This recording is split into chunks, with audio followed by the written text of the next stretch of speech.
Professeur,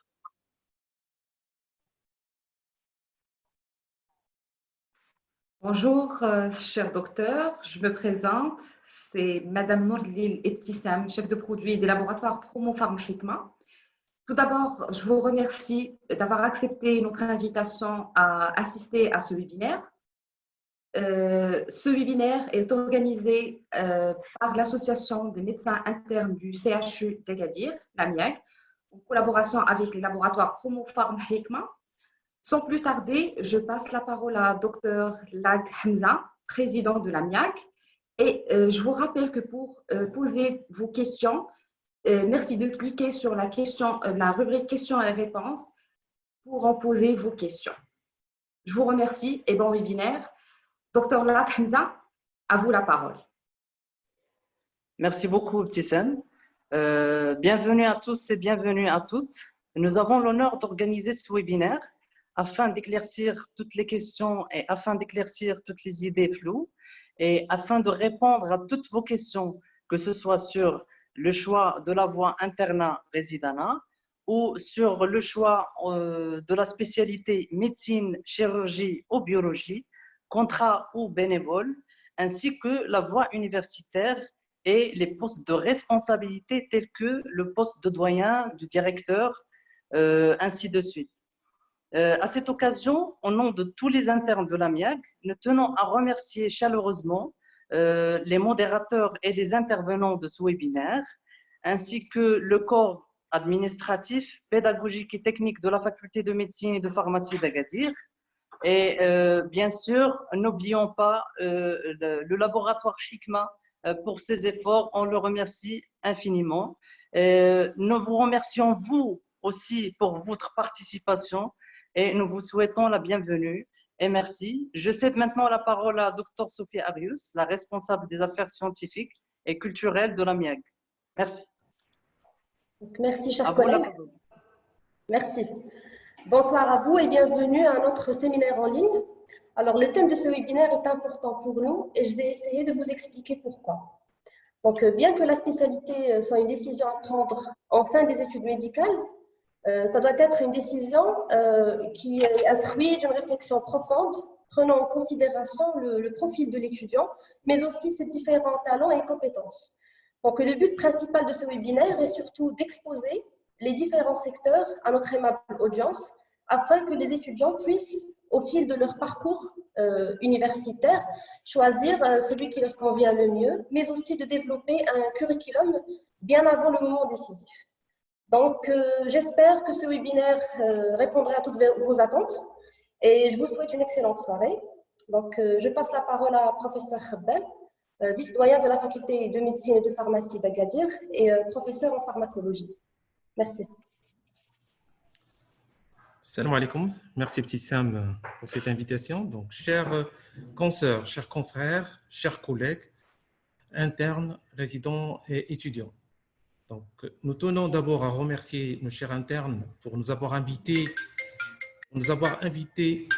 pour moi et professeur Rehani pour modérer le débat, ce débat tant important pour un médecin, un sujet très complexe.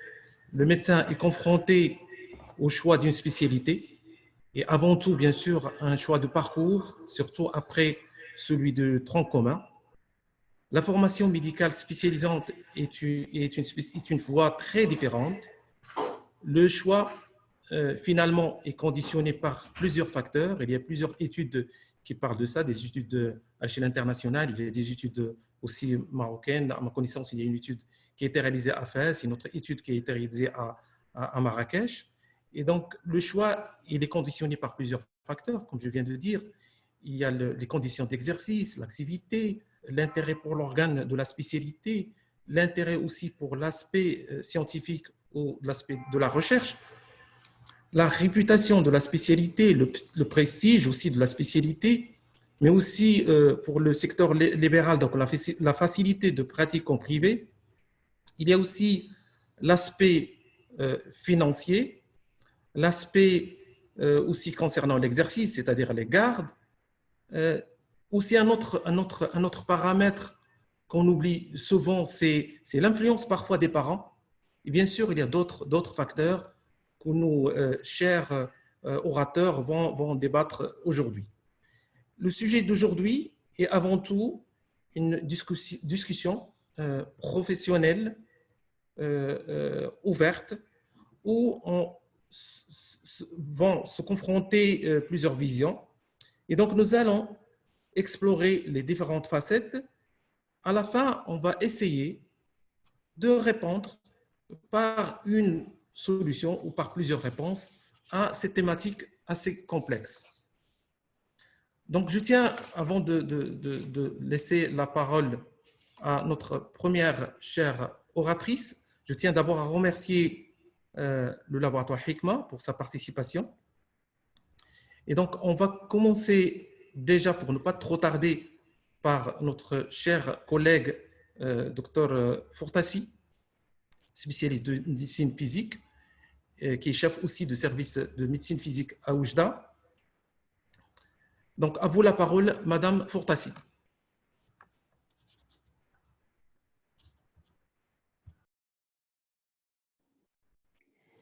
Merci beaucoup, professeur Khatal. Tout d'abord, je tiens à remercier l'Association des médecins internes d'Agadir pour leur aimable invitation. Et bien sûr, c'est toujours un plaisir de participer à ce type de débat avec mes collègues et amis, enseignants, internes, résidents, et aussi avec nos chers étudiants qui sont à l'écoute, j'imagine. Donc, pour aborder ce sujet un peu particulier, j'aimerais, si c'est possible, me préciser combien à peu près j'ai de temps.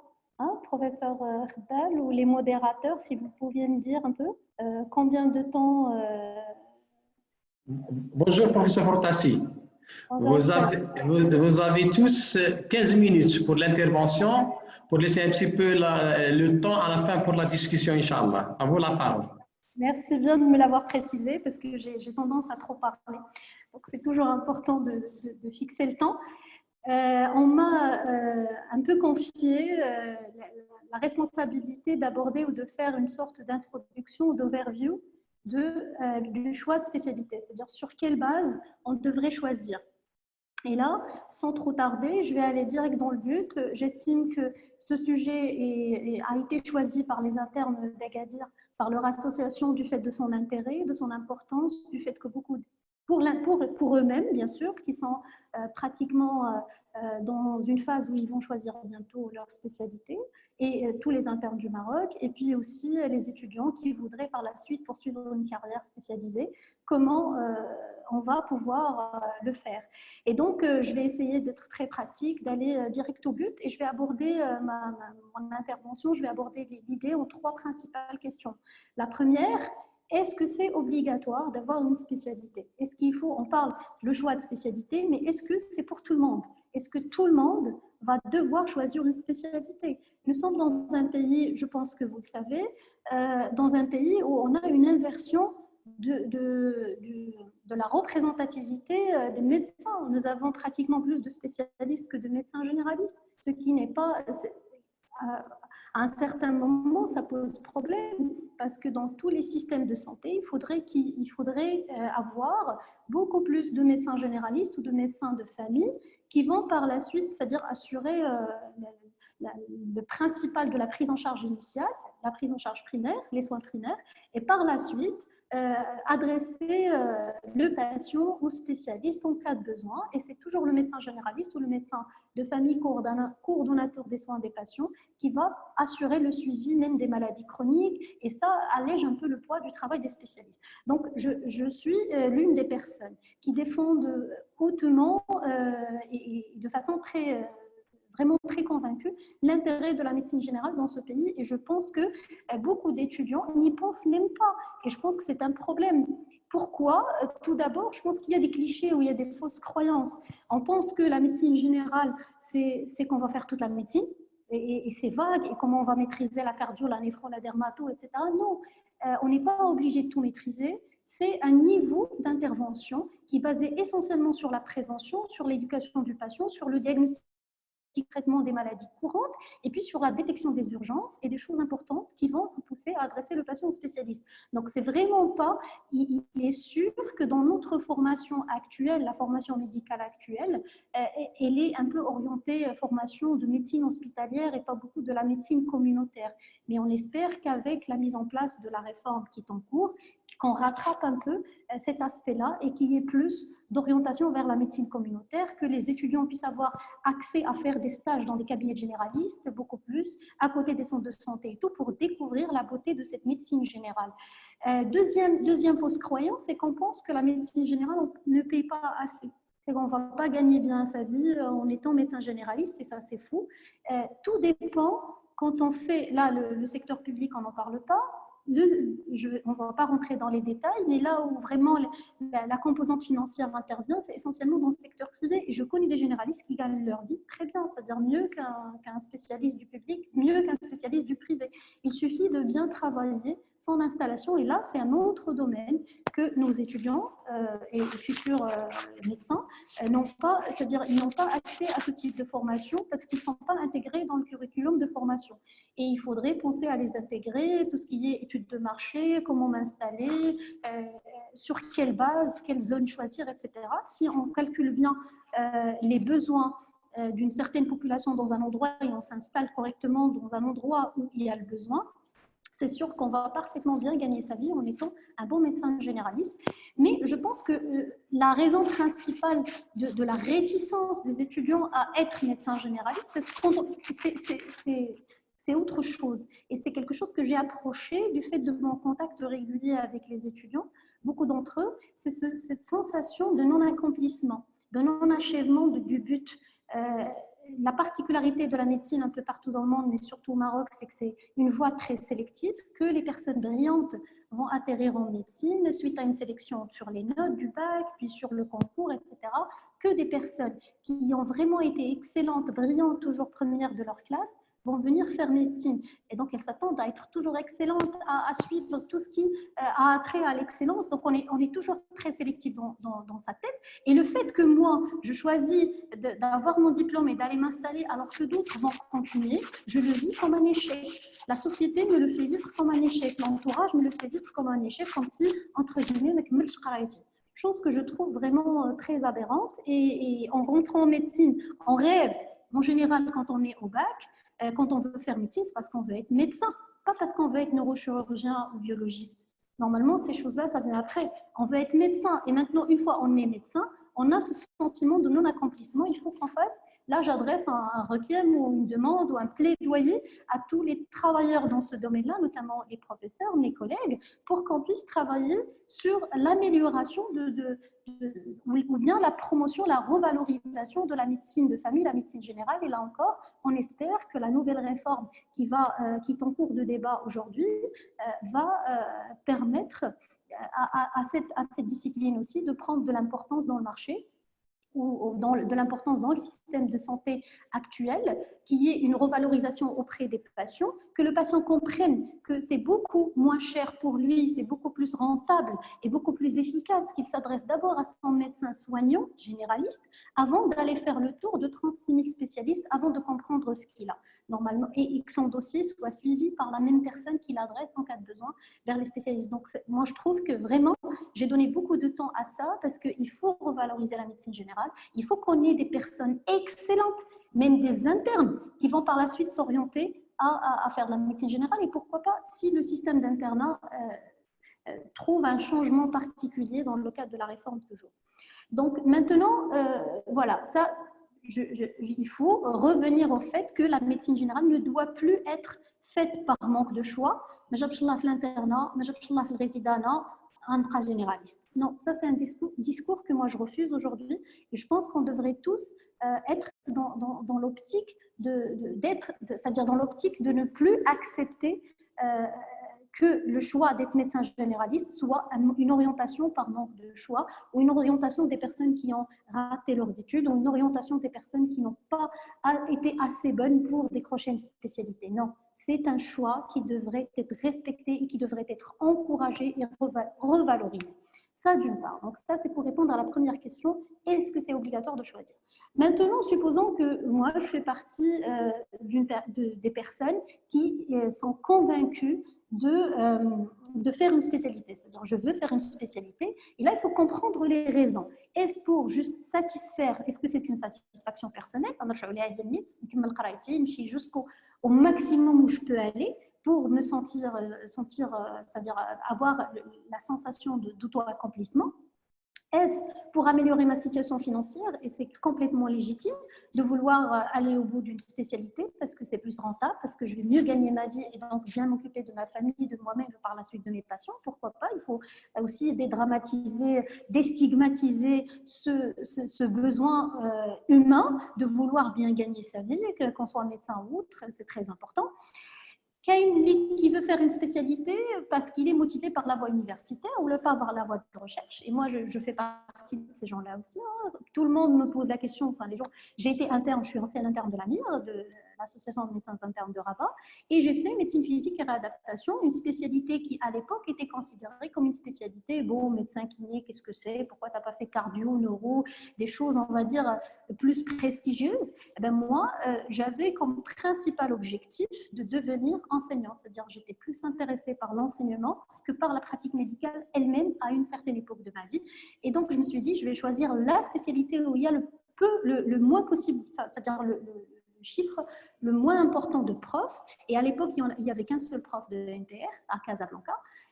J'allais choisir la spécialité où j'ai le plus de chances de devenir enseignant. Là, aujourd'hui, cette génération, elle a de la chance parce qu'il y a une multiplication de nouvelles facultés avec beaucoup de recrutement dans les différentes disciplines. Et maintenant, n'importe quelle discipline, on peut aspirer à devenir enseignant dans cette discipline. Et là, je pense qu'il y a un autre collègue qui va développer cette question-là. Je vais pas trop m'attarder. Juste pour dire, il faut comprendre mes motivations pour ne pas faire une erreur de choix.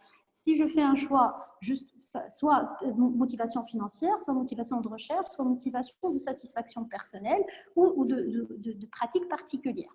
Maintenant, on a répondu à la première question. Est-ce que je veux être spécialiste ou je veux faire médecine générale, qui est aussi bien? La deuxième question maintenant, quelle spécialité choisir? Et là, je veux aussi, il faut attirer l'attention sur cette envie de vouloir classer les choses par prestige et d'aller vers ce qu'il y a de mieux. Les situations en post-concours, j'ai souvent beaucoup de messages de la part des nouveaux résidents qui me disent « Madame, entre ces trois choix, quelle est la meilleure ?» Il n'y a pas de meilleure. On n'a pas un classement des spécialités, ça c'est la numéro 1, 2, 3, il faut que tout le monde ait la 1. Si tu n'as pas la 1, tu prends la 2, la 3. Non, chacun il fait un classement qui dépend de lui, de ses besoins, de sa nature, de ses envies, de ses priorités. Et chacun va devoir apprendre à faire le classement selon lui-même. Okay, il n'y a pas la cardio, c'est le top du top, ou la neuro, c'est le top du top, et psychiatrie, non, ça, c'est des clichés, d'accord? C'est des clichés, mais la situation a prouvé qu'aujourd'hui, par exemple, la psychiatrie est une spécialité très prestigieuse, surtout en bénévolat. On gagne très bien sa vie, très peu d'investissement, d'installation, et la demande est énorme. La demande est énorme. On a une prévalence de dépression qui dépasse les 25%. C'est incroyable. Donc, voilà, il faut bien savoir ce qu'on veut pour identifier la spécialité. Donc là, c'est juste pour préciser le fait qu'il n'y a pas une spécialité spécifique, meilleure pour tout le monde. Non. Donc, il y a des spécialités médicales, chirurgicales et biologiques, parce qu'on sait que le choix de spécialité, je ne peux pas toujours choisir la spécialité que je veux. D'accord? Pourquoi? Parce que c'est une question de classement dans les concours. Et donc, je ne peux pas bâtir ma vie à rêver de vouloir être néphrologue, par exemple, n'importe quoi, ou dermato, et que je n'ai pas cette spécialité par classement parce que quelqu'un mieux classé que moi a pu l'avoir. Donc, j'invite tout le monde à développer une certaine flexibilité mentale. Je pense qu'on peut parfaitement choisir entre trois grandes catégories, qui sont les catégories qu'on choisit les concours. Mais est-ce que je veux une spécialité médicale? Est-ce qu'on veut une spécialité chirurgicale qui a des particularités? L'anesthésie-réanimation a aussi des particularités spécifiques au cadre de profil médical, et puis les spécialités biologiques, d'accord? Il faut sortir des clichés de chirurgien, il ne réfléchit pas, l'intellect, non, ça c'est pas vrai. Les bons chirurgiens, ils réfléchissent, ils posent des diagnostics, ils font des investigations, ils font des choses. Médecine, il n'y a pas d'interventionnel, il n'y a pas l'aspect speed, il n'y a pas l'excitation. Non, c'est pas vrai. Vous avez des spécialités où l'adrénaline passe c'est-à-dire dans des niveaux incroyables parce que c'est des spécialités à risque et toutes les spécialités sont des spécialités à risque. Pour moi, toutes les spécialités médicales, en tout cas, se valent parce que je les connais. Toutes les spécialités médicales se valent. Aujourd'hui, alhamdoulilah, l'interventionnel qui est partout. C'est-à-dire on peut faire de l'interventionnel un peu partout. La réflexion, la complexité, ça te prépare le niveau d'investissement en termes et là je laisserai, je pense, Dr Chana qui va développer ça, le niveau d'investissement pour s'installer, qui déterminera peut-être la différence entre les spécialités une ou l'autre. Mais je pense qu'on devrait être capable, c'est-à-dire plutôt que de dire quelle est la spécialité que j'adore, dites plutôt quelles sont les choses que je ne peux pas faire. D'accord ? Ça, je ne tolérerai pas. Je ne peux pas faire des gardes, par exemple, parce que je souffre d'un trouble anxio-dépressif. Aujourd'hui, la fréquence ou la prévalence des troubles anxio-dépressifs à travers plusieurs études chez nos étudiants en médecine au Maroc dépasse les 40%. C'est incroyable. Donc, si vous souffrez d'un trouble qui fait que vous ne pouvez pas tolérer beaucoup de garde, vous ne pouvez pas tolérer beaucoup de pression, il faut peut-être faire un choix dans ce sens-là. Les gens qui souffrent de certaines limites pour rester debout au bloc longtemps, pour rester dans une ambiance froide, il faut peut-être ne pas faire chirurgie. Après, l'idée selon laquelle le biologiste, oui, le pharmacien, technicien, non, c'est pas vrai. Un bon biologiste, c'est comme un bon pharmacien qui est toujours là, présent dans son officine, qui donne le conseil aux patients. La même chose, le biologiste, il est là, il surveille, il supervise, il y a des choses qu'il ne peut faire que lui. Donc, c'est aussi un investissement. Parce que quand c'est les clichés, les étudiants, les disent voilà, c'est rapide, ça va donner de l'argent. Non, ce n'est pas vrai. Il faut se renseigner. Donc, finalement, la pratique de la spécialité elle-même, il faut se renseigner, profiter de votre passage dans les stages, aller toquer les portes, poser des questions. Les gens qui, après réussite d'un concours, par exemple, il faut aller rencontrer les gens, leur demander... c'est-à-dire, je suis intéressée, j'hésite entre néphro et cardio, j'hésite entre deux choses. Je vais aller dans le service, rencontrer les résidents, leur poser des questions, rencontrer les enseignants. Aujourd'hui, à notre époque, c'était très difficile d'aborder les enseignants. Aujourd'hui, c'est vrai que là, les enseignants sont très ouverts. Vous pouvez leur demander conseil sans aucun problème. Vous pouvez dire, monsieur, madame, je suis intéressée par vos disciplines, mais voilà, j'ai telle ou telle contrainte. Est-ce que vous pensez que ça ne posera pas de problème? Et là, c'est bien, il faut aller à la recherche du feedback des autres, il faut aller à la recherche de l'information. Ne basez plus vos décisions ou vos choix sur ce qu'on vous dit comme ça en vrac, parce que le copain a dit, ou parce que les parents ont dit, ou parce que les voisins ont dit, qui eux ne connaissent pas le domaine. Donc, il faut aller chercher l'information au niveau du domaine. Voilà, donc pour moi, la spécialité, c'est ça. Identifier ce que vous n'aimez pas. Aller chercher, là aussi c'est très important, c'est un point auquel j'insiste beaucoup, on peut adorer une spécialité, il faut savoir pourquoi on l'aime.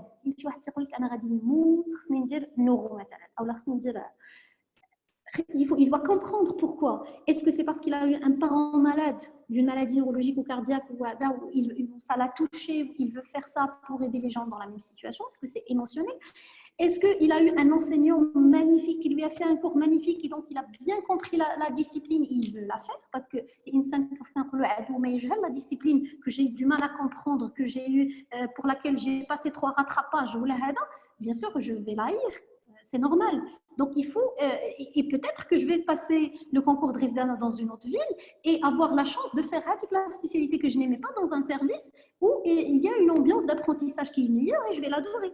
Donc, il ne faut pas rester sur des décisions émotionnelles. Il faut aller vers le fond des choses. Et au-delà de l'émotionnel, bien sûr que l'ambiance qui règne dans les services, elle compte aussi beaucoup. Donc, allez chercher, allez demander avant de choisir. Et je passe à la dernière question pour ne pas être longue. Quelle voie? Maintenant, on revient à quelle voie pour quelle spécialité? Est-ce qu'il y a vraiment une spécialité que seuls les internes peuvent faire? Ça pourrait être vrai dans quelques villes, mais pas partout. Je vous donne l'exemple de Oujda. On a des disciplines que des internes n'ont pas pu faire parce que c'est par classement. Il y a des postes, des spécialités qui s'ouvrent aux internes qui sont aussi limitées dans le choix. Il y a des internes qui n'ont pas pu faire des disciplines que des résidents par la suite ont pu faire parce qu'ils n'ont plus le concours. Aujourd'hui, suite à la décision ministérielle d'avoir plus de postes de résidana, on voit beaucoup de spécialités qui avant n'étaient pas, c'est-à-dire possibles à faire à travers le concours de résidana, qu'aujourd'hui sont possibles à travers le concours de résidana. Donc, renseignez-vous là encore et ne restez pas sur des dires de telle discipline, c'est l'internat. Non, tu peux faire l'internat et ne pas l'avoir parce que voilà. Est-ce que, une dernière, on va dire, réflexion, est-ce que tout le monde doit passer le concours d'internat ou est-ce que l'internat est vraiment la meilleure voie pour tout le monde et celui qui n'a pas l'internat ne peut pas faire autre chose? Là encore, il faut que le choix soit construit sur les envies des gens. D'accord? Il n'y a pas une voie royale. Il n'y a pas une voie qui est meilleure et une voie. Il y a une voie qui me va, il y a une voie qui te va, il y a une voie qui va à tout le monde. Et à la fin, on est tous, c'est-à-dire ce qui nous définit, je le dis toujours cette phrase, ce qui nous définit, c'est la valeur de notre personne, c'est la personne qui donne de la valeur à son badge. Et ce n'est pas la couleur du badge qui donne de la valeur à la personne ou le nom du badge ou la référence. D'accord? Donc, ce qu'apporte la voie de l'internat, je m'approche les considérations autres, tout le monde connaît à peu près ma position dans ce sens, la voie de l'internat par rapport à la voie de résidana pour le choix de spécialité, ça pourrait favoriser le choix, c'est-à-dire en étant interne, on peut avoir plus de liberté au moins dans le choix de contrat bénévole, chose qui peut être un peu plus limitant par la suite. C'est le seul avantage que je vois aujourd'hui encore possible dans toutes les villes. Sinon, en dehors de ça, voie par rapport à choix de spécialité, je ne vois pas vraiment de grande différence. Voilà, je pense avoir fait un peu le tour des questions. 15 minutes, c'est pas beaucoup. Après, s'il y a des questions, on pourrait rebondir et discuter. Voilà. Merci beaucoup, professeur Fortassit, pour cette excellente présentation. Je vous connais depuis que vous étiez étudiant, vous étiez toujours la majeure de la promotion. Depuis que vous étiez à la faculté de médecine de Rabat. Bravo, professeur Fortassit. Donc, sans trop tarder, je passe la parole au professeur Farouqi, qui est professeur à la faculté de médecine de pharmacie d'Agadir, qui est également chef de service de gynéco-obstétrique au CHU d'Agadir et qui a beaucoup travaillé dans le secteur public. Il est le mieux placé pour parler de la carrière dans le secteur public, mode d'emploi. À vous la parole, professeur Farouqi. Merci, professeur Rehani. Merci, professeur Khabbal. Je tiens tout d'abord à remercier l'association des médecins internes du CHU d'Agadir pour cette invitation. Et je tiens à les féliciter pour le choix de la thématique et pour leur dynamisme. Pour parler de la carrière médicale en secteur public en 15 minutes, c'est un peu délicat, mais je vais essayer quand même de faire un peu le tour.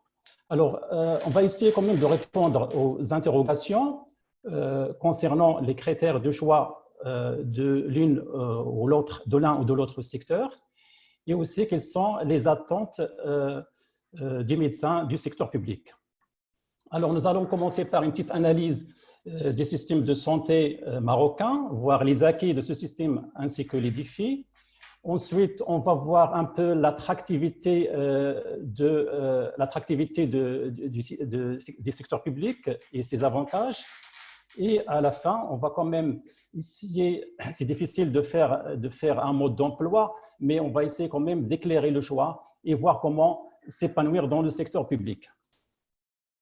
Alors, le système de santé marocain public est très hétérogène quant aux structures, quant aux ressources humaines, quant aux ressources financières. Les médecins aussi sont très hétérogènes, personnalités différentes, des motivations différentes, des comportements différents.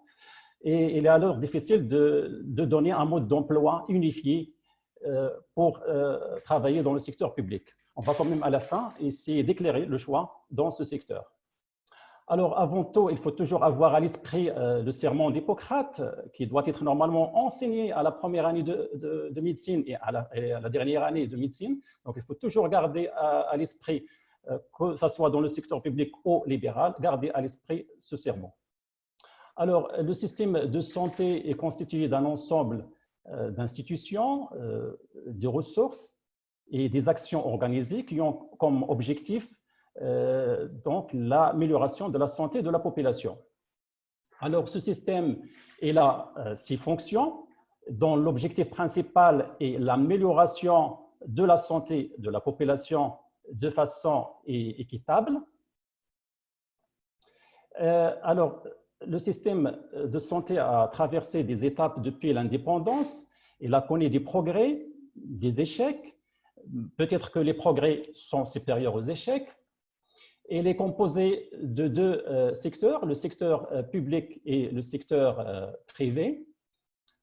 L'organisation du soin est composée de 4 grands réseaux. Il y a un réseau des établissements de soins de santé primaire, c'est le premier contact avec la population. Ensuite, il y a un réseau des établissements hospitaliers avec l'hôpital provincial, premier niveau, l'hôpital régional du 2e niveau, ensuite l'hôpital universitaire du 3e niveau. Ensuite, il y a un réseau intégré des services des urgences médicales qui va concerner tous les niveaux des soins. Et le 4e réseau, c'est le réseau des établissements médico-sociaux. C'est des réseaux à caractère social. C'est l'exemple des centres d'addictologie ou de l'espace santé pour les jeunes et autres. Il y en a plusieurs.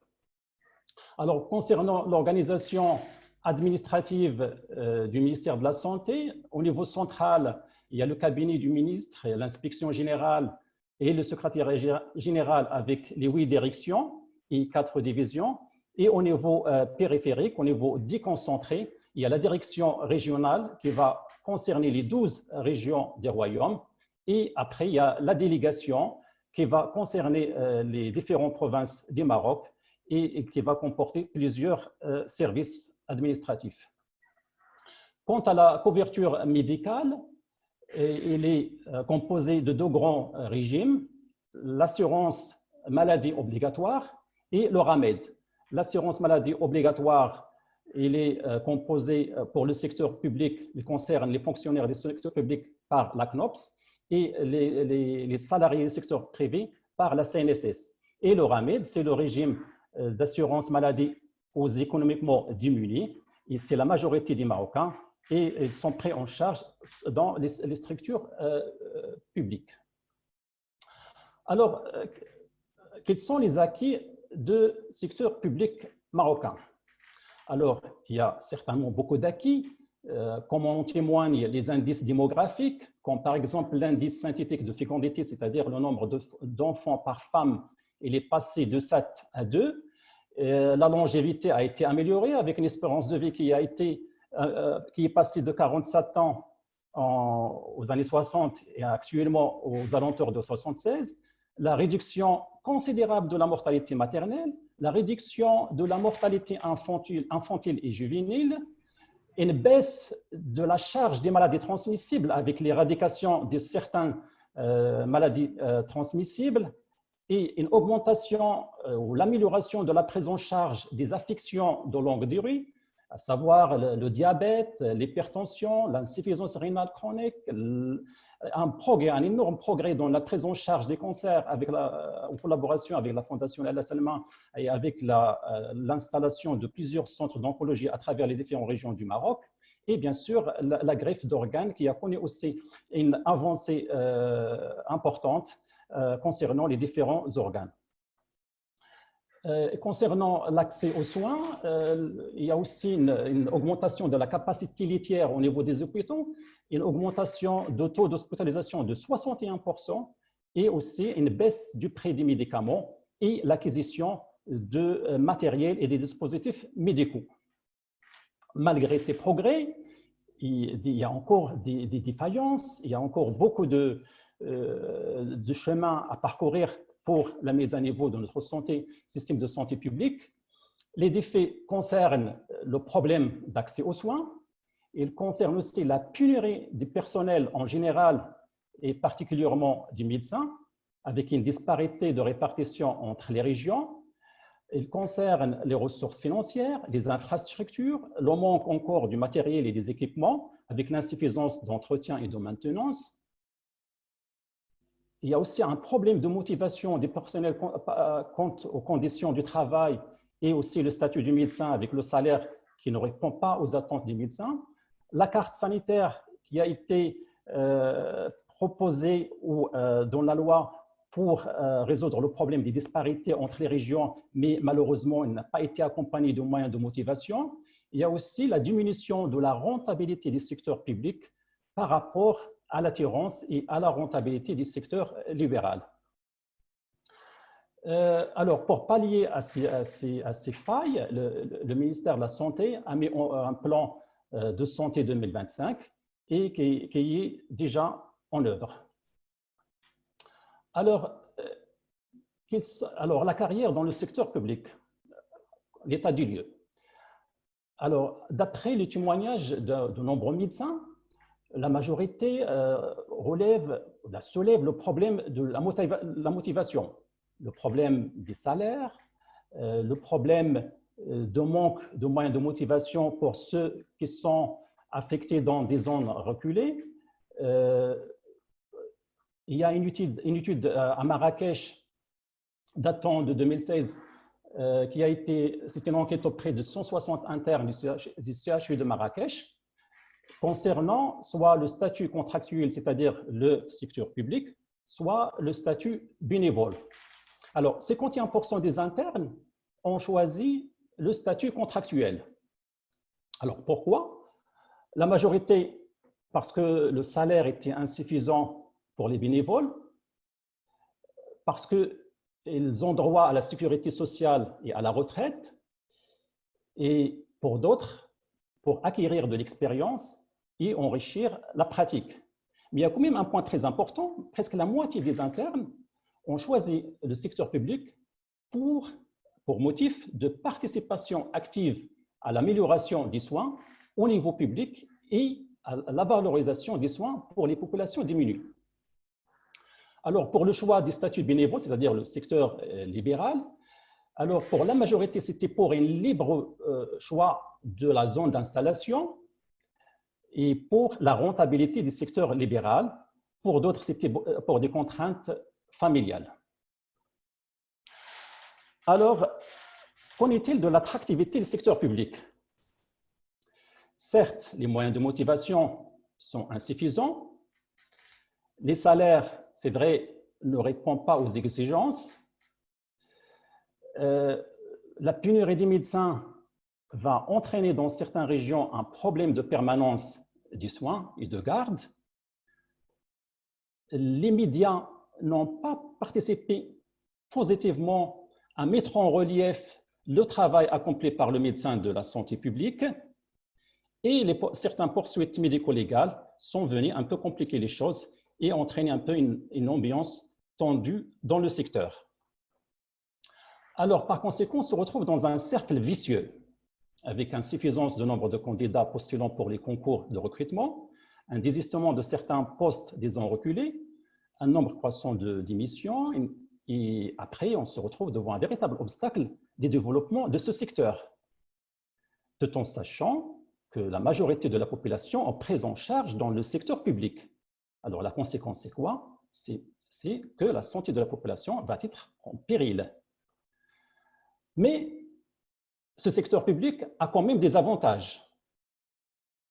Le premier est protection de l'emploi, c'est un poste à vie rémunéré par l'État. Nous avons le droit à la retraite, droit à l'assurance maladie. Le temps du travail en général est en moyenne inférieur dans le public par rapport au secteur libéral. Il permet l'acquisition de l'expérience parce que durant le cursus de formation à la faculté de médecine, le médecin, en général, n'aura pas toutes les connaissances nécessaires pour une bonne pratique de la médecine. C'est au cours de son travail au secteur public qu'il va acquérir, je parle des médecins qui sont dévoués, qu'il va acquérir de l'expérience, qu'il va enrichir ses connaissances. Il va forger aussi son savoir-faire, surtout pour le perfectionnement en gestes techniques et en gestes chirurgicaux. Il va aussi apprendre à travailler dans des équipes multidisciplinaires et à développer un esprit critique. Un autre point dans le secteur public, c'est la responsabilité civile, il revient à l'établissement et pas au médecin. Et aussi, dans le secteur public, on peut aussi faire un bon équilibre entre notre vie professionnelle et vie privée. Un point aussi très important, c'est la compétitivité actuelle du secteur libéral, vu le nombre d'installations, l'ouverture des capitaux aux non-médecins, l'installation de grands hôpitaux privés. Tout cela va entraîner une grande compétitivité du secteur libéral. Et le point le plus important à mon sens, c'est l'autosatisfaction et l'épanouissement personnel à servir la population. Alors, comment s'épanouir dans le secteur public malgré tout? Les conditions de travail, ils sont relatifs. Il y a des médecins qui travaillent dans les grands centres et qui ont tous les moyens, et malgré ça, ils sont insatisfaits. Soit au Maroc, soit même en France, les médecins français qui veulent immigrer au Canada, etc. Donc, le plus important, c'est la motivation interne. C'est cette motivation interne ou intrinsèque qui va permettre aux médecins de s'épanouir. Alors, l'amélioration des secteurs publics, c'est une affaire de l'État, c'est sûr, mais aussi c'est un rôle des professionnels et particulièrement des médecins. Et là, nous allons faire appel aux valeurs humaines, au patriotisme et à l'esprit d'initiative et de création pour revaloriser le secteur public et revaloriser le médecin lui-même. Alors, le fait d'avoir cet esprit d'initiative et de relever les défis va rendre le médecin un acteur du changement. Alors, les motivations intrinsèques dont je viens de parler, c'est une question de volonté et de détermination. Dans l'étude de Marrakech, presque la moitié des internes sont motivés et épanouis de soigner les démunis. Le fait que le secteur public est ouvert à tout le monde, ça donne chez le praticien un sentiment d'appartenance avec une vocation de servir la patrie. Alors, il se retrouve alors devant une mission, une vocation, plus qu'un métier. Et la récompense, la plus grande récompense, c'est la satisfaction des patientes, c'est la joie de soigner et de sauver des vies. Et bien sûr, à la fin, on aura un sentiment de fierté, de responsabilité et plus encore d'autodétermination. Alors, les motivations extérieures, c'est les conditions de travail, les rémunérations, etc. C'est l'affaire de l'administration, mais le médecin, par son esprit d'initiative, peut aussi participer à la modification, à l'amélioration des conditions de travail. Alors, conscient maintenant de la problématique, revenons à cet esprit d'initiative qui risque d'être confronté à certains obstacles. Le premier obstacle, c'est la peur de l'échec ou la peur des critiques ou du jugement. Il faut ici rappeler que le médecin n'est pas là uniquement pour prodiguer du soin, mais il doit avoir un esprit de responsabilité et de leadership. Il faut avoir confiance en soi. Il faut aussi éviter de rester dans sa zone de confort. C'est quoi zone de confort? De rester dans sa passivité, car la passivité va tuer sa carrière. Et le médecin, une fois recruté dans le secteur public, il doit faire un diagnostic en rencontrant son supérieur pour voir un peu les moyens qui sont alloués, faire les points forts, ou relever les points forts et les points faibles. Il doit communiquer avec l'équipe avec une approche participative. Il doit être exemplaire. Son discours doit être cohérent avec ses actes. Il doit aussi exprimer son enthousiasme et développer une vision optimiste pour faire adhérer son équipe à son projet. Concernant la qualité de vie au travail, il sera amélioré par les bonnes relations dans l'équipe, avec un impact positif sur le bien-être au travail. Il faut favoriser un climat de travail agréable et instaurer des moments de convivialité dans l'équipe. Bien sûr, le médecin ne doit pas rester renfermé sur lui-même ou dans son petit univers. Il doit s'ouvrir sur l'environnement en créant des partenariats avec la commune, avec les organismes non gouvernementaux, avec les associations qui vont lui fournir des opportunités pour évoluer dans sa carrière et des opportunités pour la mise à niveau de son service. Et enfin, bien sûr, il faut élaborer un plan d'action qui doit être validé par l'administration. Ce plan d'action va avoir plusieurs volets qui vont concerner l'amélioration des structures, la formation continue. Tous les volets de l'amélioration doivent être contenus dans son plan d'action. Alors, en conclusion, le rôle des médecins dans le secteur public ne se limite pas uniquement à prodiguer des soins. Il doit avoir un rôle de leadership, il doit être acteur du changement. Alors ici, j'insiste au cours du cursus de formation à la faculté de médecine, d'inclure dans la formation, si ce n'est pas encore fait, la formation en gestion, la formation sur la gestion de stress et la formation sur les techniques de communication. Le secteur public va rester toujours la locomotive des systèmes de santé marocains. Et toute amélioration de l'état de santé de la population passera obligatoirement par la santé publique. Le secteur privé est un allié au secteur public. Ils ne doivent pas être des adversaires, mais la complémentarité entre les deux est obligatoire. Et à la fin, bien sûr, je vais conclure par le sermon d'Hippocrate ou la Qassam Tabib. Et je vous laisse méditer et lire Qassam Tabib. Et je vous remercie pour votre attention. Merci beaucoup. Merci, professeur Al-Farouqi, pour cette excellente intervention. Professeur Al-Farouqi, c'est un ancien combattant, bien sûr, du secteur public. Donc, c'était l'orateur excellent pour animer cette présentation. Donc, il faut dire que nous avons toujours besoin des médecins de la santé publique parce que c'est la base de notre système. Et pour nous, c'est une occasion pour les remercier du grand travail qu'ils font. Donc, merci pour les médecins de la santé publique. Donc, on va passer la parole. Donc, c'est la parole à monsieur le docteur Chana, qui est un médecin privé, un médecin ophtalmologue, donc qui va nous parler en fait du secteur privé. Il faut reconnaître aussi que le secteur privé reste vraiment une aventure pour nos médecins, parce que, comme a dit le professeur Fortassi, ils ne sont pas formés ni en marketing, ni aux finances en fait, du secteur privé.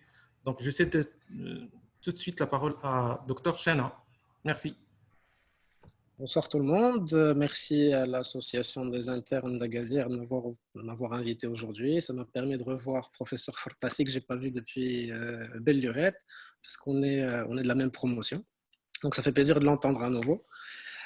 J'étais très intéressé par son intervention. Je pense que je vais rebondir un tout petit peu dessus, je pense juste une petite minute, et rebondir un tout petit peu aussi sur l'intervention du professeur Al-Farouqi, parce que moi, j'ai la lourde tâche d'aller parler du choix du secteur privé au Maroc, qui est le choix des les rebelles ou les matérialistes, selon les derniers sondages. Alors, je pense que les chiffres du professeur Farouqi, je pense qu'il date de 2015, étude qui a été faite. Je pense honnêtement, parce que je parle beaucoup avec les jeunes, les internes, je pense que c'est en train de changer. Je pense que maintenant, la majorité des jeunes, ils vont se diriger vers le secteur privé plus que le public. Je pense que tout le monde va essayer de décider. Il y a déjà beaucoup de démissions du secteur, des gens qui sont dans le secteur public pour aller dans le privé. Je pense que quand on donnera le choix aux jeunes, je pense qu'ils vont aller plus vers le secteur privé. Il faut refaire un nouveau sondage 2020 et voir est-ce qu'il y a eu un changement d'opinion chez les jeunes internes ou pas. Alors, c'est trop de pouvoir, moi tout seul, à résumer le choix de l'aventure du secteur privé. Je pense que la principale motivation, les deux principales motivations, c'est la liberté. C'est les gens qui ont des problèmes avec l'autorité. Ils vont être beaucoup plus à l'aise dans le secteur libéral, d'ailleurs qui s'appelle libéral. Et deux, c'est une motivation qui est financière et qui est tout à fait légitime. Donc, je pense que comme les postes, comme a expliqué le professeur Fortassi, sont limités, donc c'est vrai qu'il n'y a pas beaucoup de place au rêve. Donc, il faut être très réaliste. Donc, il y a deux choses qui sont intéressantes dans la prise de décision, c'est qu'elle doit être précoce et pas improvisée. Et puis, il faut qu'elle soit rationnelle plus que passionnelle. Alors, la décision précoce, c'est un peu compliqué, ou au moins qu'il y ait une réflexion qui soit précoce. Il faut commencer à réfléchir très très tôt, c'est-à-dire il faut profiter des stages pour aller comprendre ce que c'est que cette spécialité-là. Est-ce qu'elle me convient ou pas? Est-ce qu'il y a des contraintes qui me font le professeur Fartassi auxquelles je ne pourrais pas répondre, ou des contraintes par exemple même financières. Si moi j'adore la néphrologie, ou là j'adore l'ophtalmologie, je me vois comme ça. En termes d'investissement financier au début, pour un cabinet, un centre de néphrologie, c'est énorme comme investissement. Il faut que la banque suive. Pour l'ophtalmo aussi, pour avoir un minimum, pour pouvoir juste faire des lunettes, il faut des centaines de milliers de dirhams comme investissement premier pour faire un petit diagnostic qui n'a rien à voir avec si je veux être psychiatre par exemple, où j'ai besoin d'un très beau divan et qui fera l'affaire. Donc la réflexion, elle doit être très très précoce. Il ne faut pas l'improviser parce que les postes sont, limités, et deux, il y a des considérations qu'il faut prendre en compte qui n'ont rien à voir avec la passion ou l'amour d'une spécialité, comme a dit le professeur Fartassi. La décision elle est rationnelle et pas passionnelle, parce que n'oublions pas que c'est quand même un métier. Dire la passion, c'est joli. Quand on est passionné par ce qu'on fait, l'avantage, c'est qu'on le fait bien. Quand c'est notre gagne-pain, beaucoup de choses vont changer. Moi, j'aime pêcher, j'aime aller à la pêche. Si je fais de la pêche mon métier, si je ne pêche pas, je n'ai pas de quoi manger. Donc le rapport à la pêche va changer. Dès que l'argent interfère dans l'histoire, la passion devient une obligation, devient un gagne-pain. Donc la vision complètement qu'on a du métier, on a beau aimer ce qu'on fait, à un moment ça devient de la routine. C'est comme si j'achète le dernier portable ou la dernière voiture, à force de l'utiliser tous les jours, ça devient routinier. Donc la passion, c'est bien. Si on peut faire ce qu'on aime, on le fera bien, c'est clair. On pourra supporter toutes les difficultés pour arriver à son objectif. Mais malheureusement, et là, ce n'est pas suffisant. Le côté juste matériel, il y a aussi des spécialités. C'est pas juste une aventure ou un pari risqué de le faire en privé. Par exemple, moi j'aime la génétique. Qu'est-ce que je pourrais aller faire avec une spécialité de génétique secteur privé? C'est très compliqué. Ou là, j'aime la chirurgie cardiovasculaire. Si je fais de la chirurgie cardiovasculaire, il me faut toute une infrastructure autour de moi qui est énorme et qu'on ne peut pas improviser à la dernière minute. Donc, c'est très important, dès le début, dès qu'on en a l'occasion, de discuter avec les spécialistes, autant dans son service quand on est résident ou là, interne, ou la même externe, et pas avec les spécialistes qui sont déjà installés dans le secteur privé pour comprendre un peu les contraintes d'Yel Kullahaj. Troisième point important dont j'aimerais parler, il y a la qualité de la formation. On pose souvent la question, c'est-à-dire que est-ce qu'on doit choisir pas juste la spécialité qu'on veut, mais également le service dans lequel on va l'apprendre. C'est vrai que c'est important, le service, l'ambiance qui va régner dans le service, mais je pense qu'on peut faire fi. Mais si notre objectif est beaucoup plus grand, notre rêve est beaucoup plus puissant, on peut faire fi. Pourquoi? Parce que les spécialités médicales, par exemple, on peut être autodidacte. Et il faut être autodidacte, parce que dans le secteur privé, 4 ans en spécialité médicale ou 5 ans en spécialité chirurgicale, ce n'est pas du tout suffisant pour être préparé vraiment à l'aventure du privé. D'autant plus qu'il y a des choses qu'on ne nous apprend pas. On nous apprend à être des techniciens de la santé, on ne nous apprend pas beaucoup de soft skills qu'il faut par la suite apprendre tout seul, ou si on ne les a pas tout seul. Donc il faut obligatoirement garder en tête qu'il faut être autodidacte, obligatoirement, qu'il va falloir investir son temps et son argent et son temps libre pour sa formation. Moi, par exemple, en chirurgie ophtalmologique, j'ai dû aller en Inde. J'ai payé une formation payante, à peu près $5,000 américains, pour aller me perfectionner dans les techniques de chirurgie, parce qu'en 5 ans, je ne me sentais pas capable d'aller opérer du jour au lendemain des patients tout seul. C'est peut-être que c'est pas juste aussi, c'est vrai que c'est pas toujours juste un problème de durée, c'est pas juste l'histoire de 5 ans, parce que dans d'autres pays, 4 ans en chirurgie, ils sont autonomes. Mais il y a aussi tout le facteur service, tout le facteur académique qu'il faudrait revoir et voir est-ce que cette formation-là, est-ce qu'on permet aux gens d'être autonomes au bloc avant de leur permettre d'aller s'installer au privé. Alors, toujours dans le cadre de la formation, la formation médicale, j'ai dit qu'il y avait des choses qu'on ne nous apprend pas en tant qu'interne ou que résident et qu'il faut obligatoirement avoir si on veut aller dans cette aventure le privé. La communication, c'est les soft skills, communiquer. On ne nous apprend pas à communiquer notre cursus de médecine, sachant qu'on commence avec un handicap. On commence avec le handicap de la langue. on nous apprend jusqu'au bac en arabe classique. Ensuite, on a toutes les études médicales en français. Mais quand on est installé au privé, même en public, ou surtout en privé, il faut expliquer b'darija. Donc, c'est un effort qui est personnel. Donc, il faut se préparer à l'avance. C'est-à-dire que quelqu'un qui a les gens, le public qu'on a, la clientèle qu'on a, la patientèle qu'on a dans le secteur privé sera beaucoup plus exigeante parce qu'il paye. Donc, il ne va pas vous pardonner une erreur de communication. Il ne va pas vous pardonner de ne pas lui expliquer avec des mots qu'il comprend. Donc, c'est très important d'aller apprendre la communication. Il y a des gens qui sont doués pour ça, qui ont un don naturel pour communiquer, mais la majorité ne l'ont pas.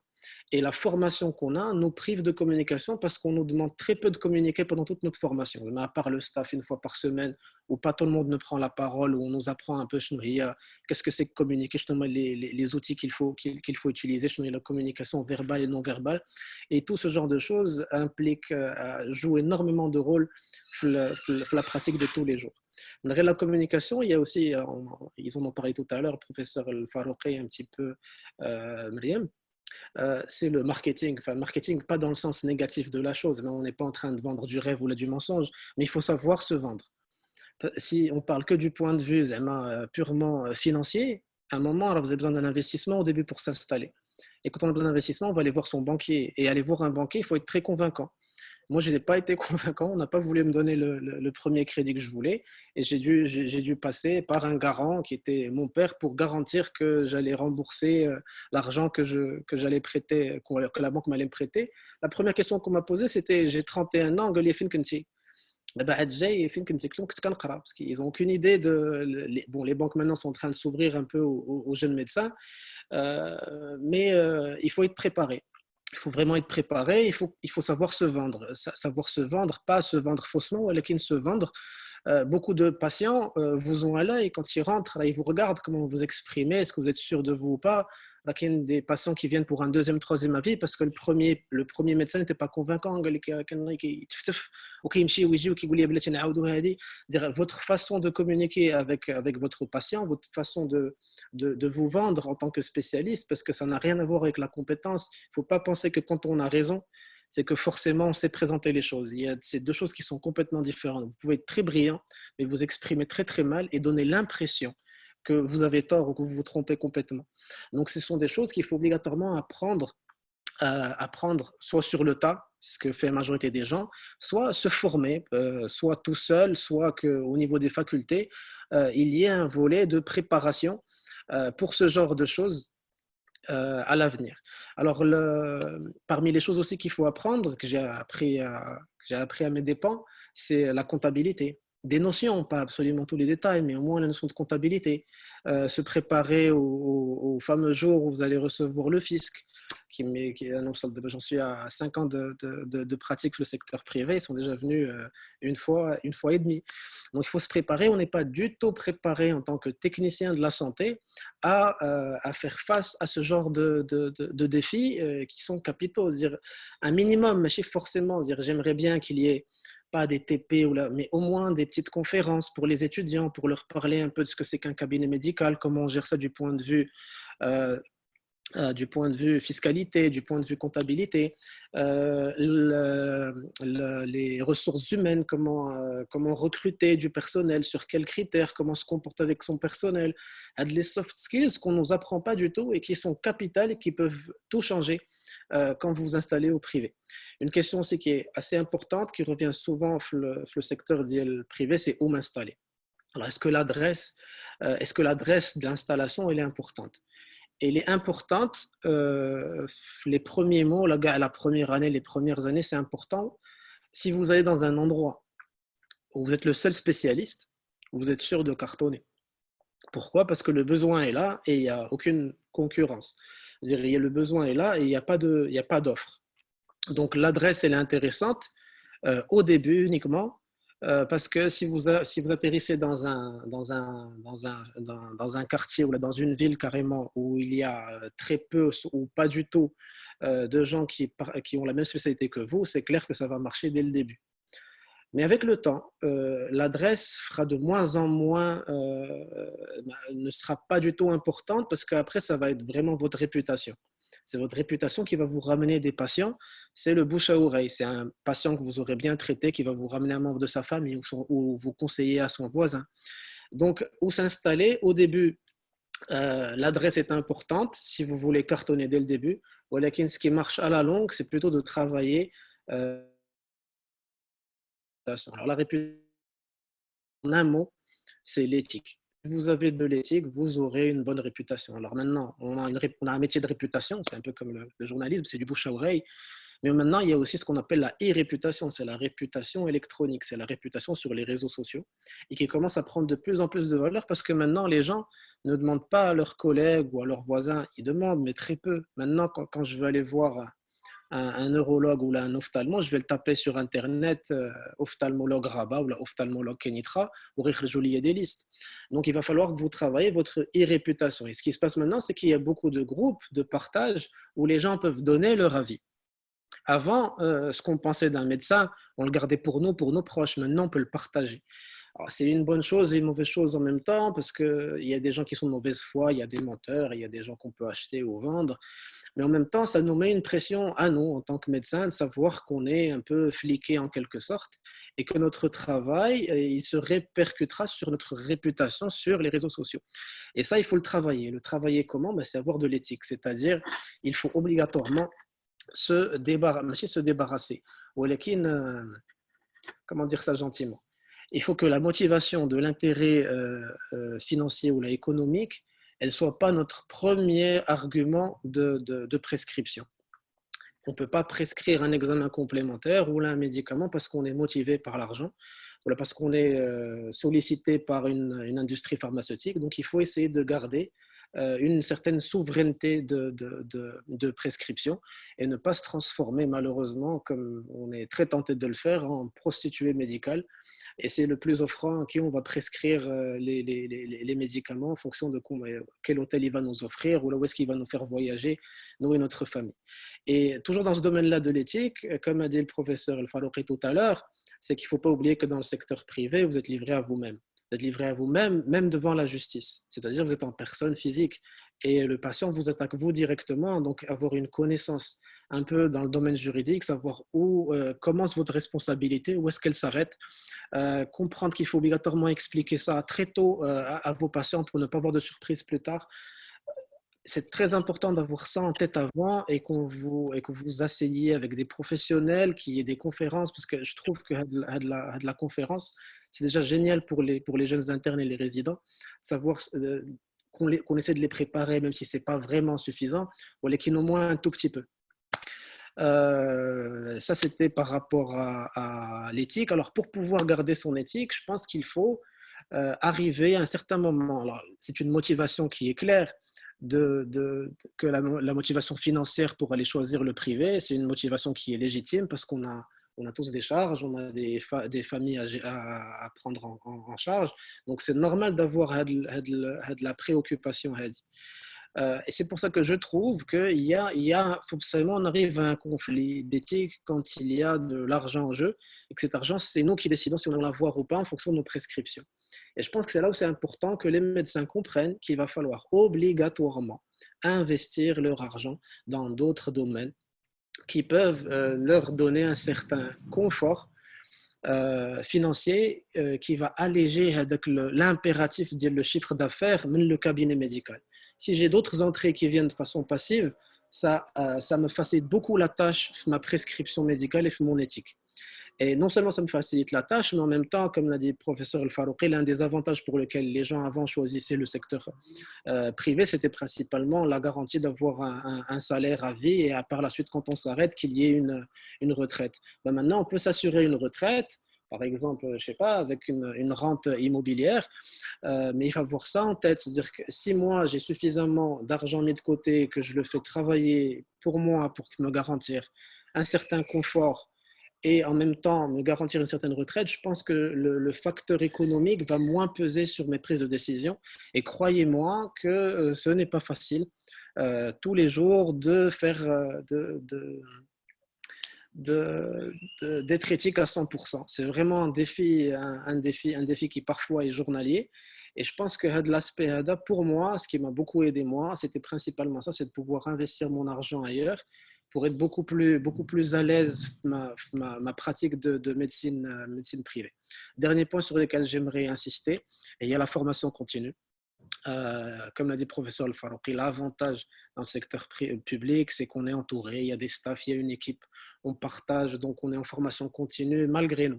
Par contre, quand on est dans le secteur privé, alors ça ne dépend que de nous. On choisit de s'enfermer dans son cabinet ou alors on va choisir d'aller s'ouvrir et de participer à des formations continues. Et le gros problème, c'est que ce n'est même pas prévu par la loi.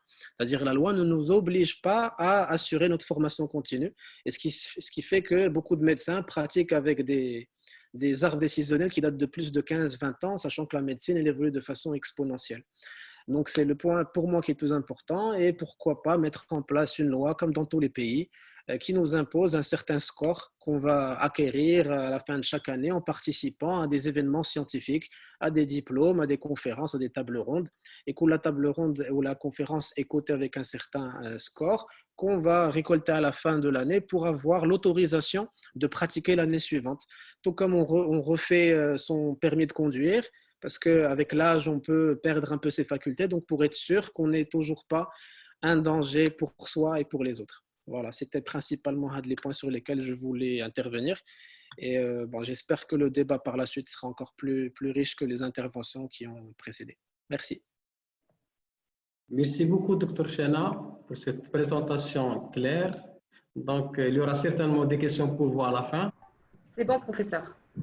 D'accord, très bien. Donc, merci beaucoup, professeur Ben, docteur Sadri Hani.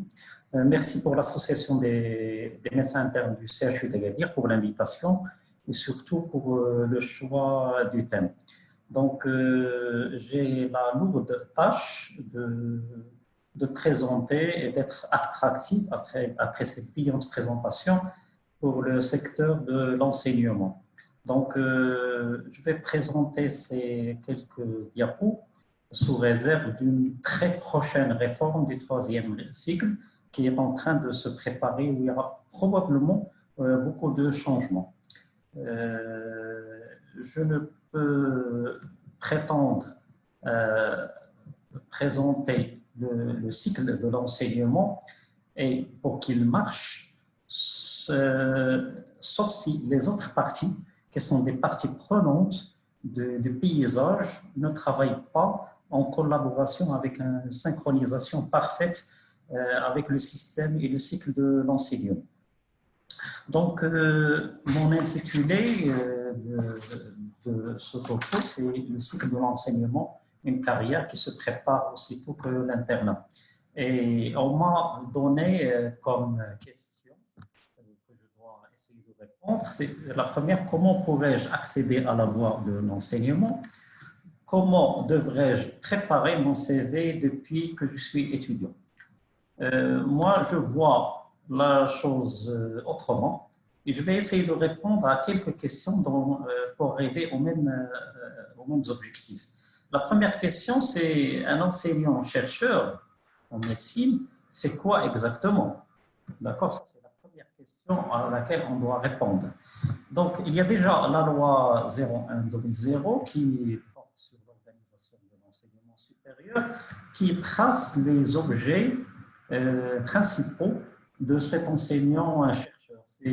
Initialement, c'est la formation des compétences et leur promotion, ainsi que le développement et la diffusion des connaissances, la contribution au progrès scientifique, technique et professionnel, mais surtout répondre aux besoins du développement économique et social, et la maîtrise et le développement des sciences, des techniques, du savoir-faire par la recherche et l'innovation. Professeur Nasser, je m'excuse pour l'interruption, mais vous avez un problème au niveau du son. Ça coupe parfois. Maintenant, je ne vous entends pas. Juste le micro. Il faut rapprocher le micro. Vous m'entendez maintenant? Très bien. Merci. Donc, en particulier pour les enseignants-chercheurs en médecine, donc, il y a des tâches qui exercent aussi bien à plein temps des activités d'enseignement, encadrement, recherche et d'intérêt général, mais ils sont aussi chargés de fonctions de soins, prévention et gestion, même aussi des formations hospitalières dans lesquelles ils travaillent. Donc, c'est un travail qui est partagé entre des activités d'enseignement et d'activités de soins. Ils participent également à l'élaboration, l'exécution des programmes d'enseignement.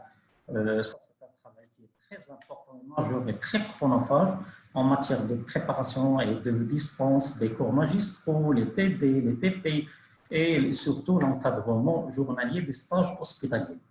On ne peut pas parler d'un médecin enseignant-chercheur sans une actualisation de ses contenus pédagogiques, de ses méthodes d'enseignement. Et après, il y a le volet évaluation et contrôle, à laquelle il est obligé de s'inscrire aussi bien dans les jurys que dans les concours. Il y a aussi le médecin enseignant-chercheur en médecine. Il est tenu de former tout ce qui est profession médicale ou infirmière ou paramédicale, que ce soit dans le secteur privé ou public, à la diffusion de la culture de l'information scientifique. Il est obligé aussi d'échanger des informations, de la documentation avec tout ce qui est instituts et centres et organismes d'enseignement et de recherche, que ce soit au Maroc ou à l'étranger. Et il est tenu aussi à encadrer des thèses et des travaux de terrain. Les fonctions de recherche aussi incluent de faire des études épidémiologiques pour améliorer la stratégie de prévention sanitaire, de réaliser des travaux de recherche ou même de certaines spécialités, de réaliser des travaux de recherche fondamentaux, appliqués et technologiques dans le sens d'améliorer le niveau sanitaire du pays. Donc, la deuxième question pratique, c'est comment j'intègre le cycle hospitalo-universitaire. Donc, les professeurs assistants de grade 1 sont recrutés par voie de concours, ça passe mieux par un schéma, soit après 2 ans d'internat, sur titre, il passe le résidenat, soit un médecin généraliste, il va passer le concours de résidenat pour passer 4 à 5 ans en fonction de la spécialité choisie. Et après les 4 à 5 ans, il peut passer directement le concours de PA, de professeur assistant, et d'intégrer la voie hospitalo-universitaire. Ou après quelques années ou de mois d'exercice en tant que spécialiste dans le secteur public ou le secteur libéral, il peut aussi passer le concours de professeur assistant et intégrer la voie universitaire. Troisième question à laquelle je dois répondre, c'est que je pense à la carrière universitaire en étant étudiant, jeune interne, jeune résident. Je commence par quoi? Déjà, c'est la première réponse, c'est que je dois être un bon médecin, avoir de bonnes compétences en communication. C'est très important d'avoir et développer. Si vous voulez faire votre carrière universitaire, il faut développer cet aspect-là. Votre communication doit être fluide, que ce soit verbal ou non verbal, aussi bien avec les patients qu'avec vos collègues dans un esprit d'équipe. Il faut que vous développez votre aspect leadership, qui n'a rien à voir avec le patron, mais surtout quelqu'un qui est efficace pour prodiguer et dispenser les meilleurs soins. Donc, c'est un médecin qui est au centre de l'équipe, qui doit gérer aussi bien le patient, ses collègues et même ses contraintes lui-même. Il n'oublie pas, dans ce sens-là, d'aller de l'avant et d'anticiper. Le futur enseignant doit acquérir une grande empathie. On sait très bien qu'un médecin chaleureux, attentif, depuis son internat, depuis son externat, depuis son résidenat, et qui a des connaissances humaines, encourage les patients à parler librement et il acquiert leur confiance. Une fois cette partie-là acquise, les médecins ils ont plus de renseignements de la part de leurs patients, ce qui égale plus de réussite dans les procédures de guérison.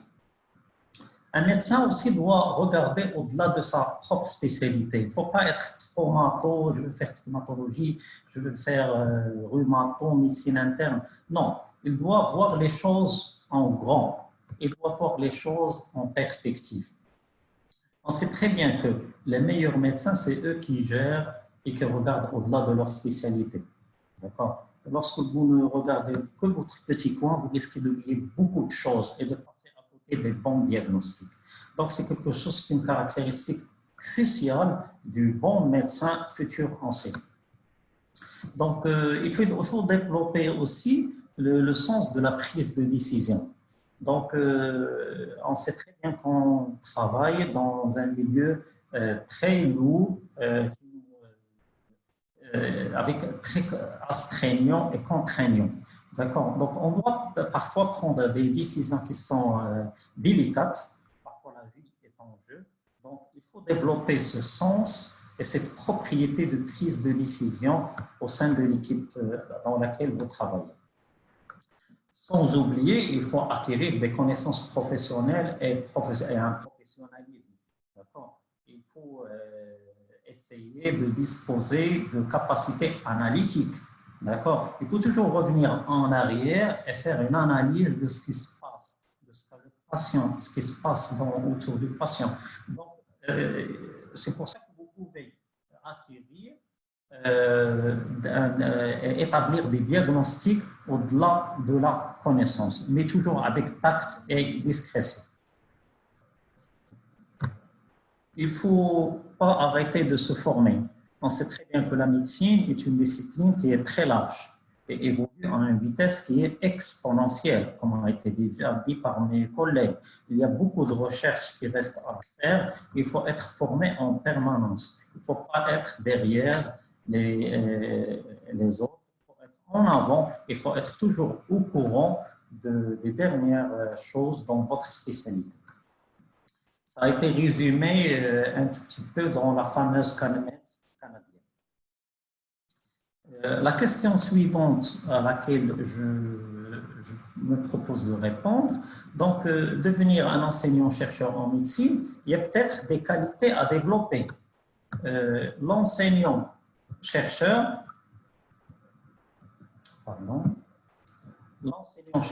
est un théoricien, c'est ce qu'on dit. C'est vrai.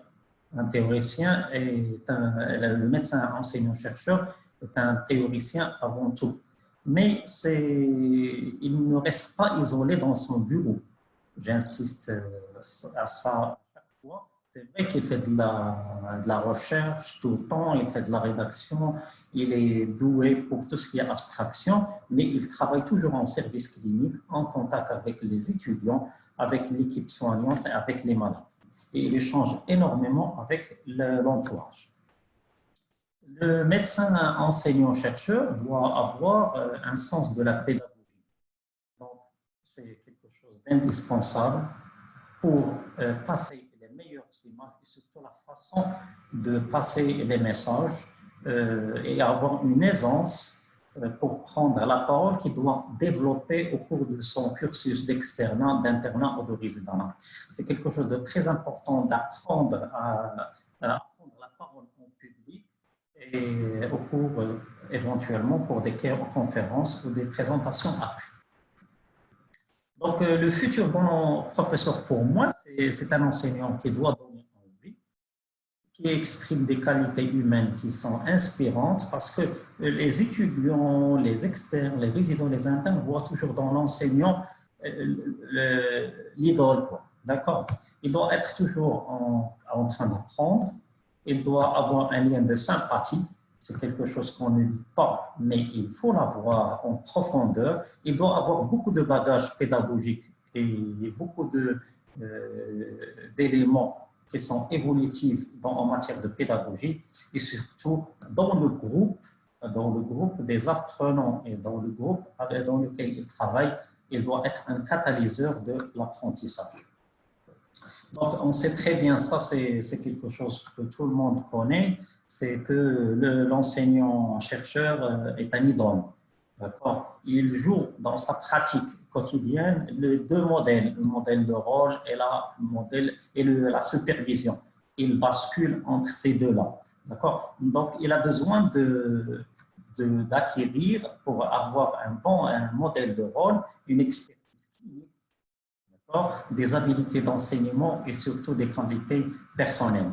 Ce qui est résumé dans ce schéma-là que j'aime beaucoup, où il doit associer les trois composantes, l'expertise clinique, parce que c'est le savoir qui doit transmettre à ses apprenants, des habilités d'enseignement. Donc, c'est la méthode avec laquelle il va passer cette expertise clinique, mais surtout des qualités personnelles qui doivent être avec de la compassion, de l'intégrité, de l'honnêteté, beaucoup de choses qui sont que nos apprenants sont très sensibles à ça. Donc, bon, ça a été demandé par l'association des internes. Il y a quelques avantages en étant interne du CHU. Et, vous avez 4 semestres. Donc, vous allez passer par 4 services académiques. D'accord? Ce qui veut dire que vous allez présenter des patients, vous allez présenter des cours, des mises au point, de la bibliographie, des communications. Donc, vous allez faire de la rédaction médicale. Et tout ça, c'est des choses qui vont vous préparer à votre carrière d'enseignant. Mais aussi 4 services cliniques où vous serez plus responsable.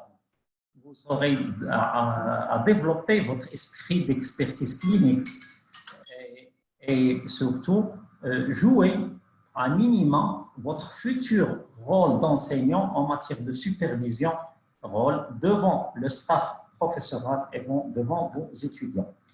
Donc, je termine par cette photo pour passer le message suivant, c'est que se préparer pour devenir un médecin enseignant-chercheur, ce n'est pas lors du concours d'assistanat, de professeur assistant. L'avenir ne se prévoit pas et se prépare dès maintenant. Merci beaucoup. Merci, professeur Nessik, pour cette excellente présentation. Donc, sans trop tarder, je donne la parole au professeur Sqali, qui est chef de service de néphrologie CHU de Fès, qui est également vice-doyen à la faculté de médecine et de pharmacie de Fès et président de la Société marocaine de néphrologie. Il va faire en quelque sorte une synthèse de ce qu'on a vu. Donc, c'est à vous de choisir les étudiants. À vous la parole, professeur Sqali. Merci, professeur Rehani, pour l'introduction. C'est un grand plaisir d'être parmi vous aujourd'hui. Je ne sais pas si vous m'entendez parce que j'ai perdu l'écran. Vous m'entendez? OK. Donc, c'est un grand plaisir d'être parmi vous pour vous parler en 6e position. Donc, ce n'est pas facile, je vais tenir le temps et je vais, comme tu l'as dit, parler du complément de ce que vous tous avez dit. Vous avez parlé du choix de la spécialité ou de ne pas choisir une spécialité. Les deux se défendent très bien.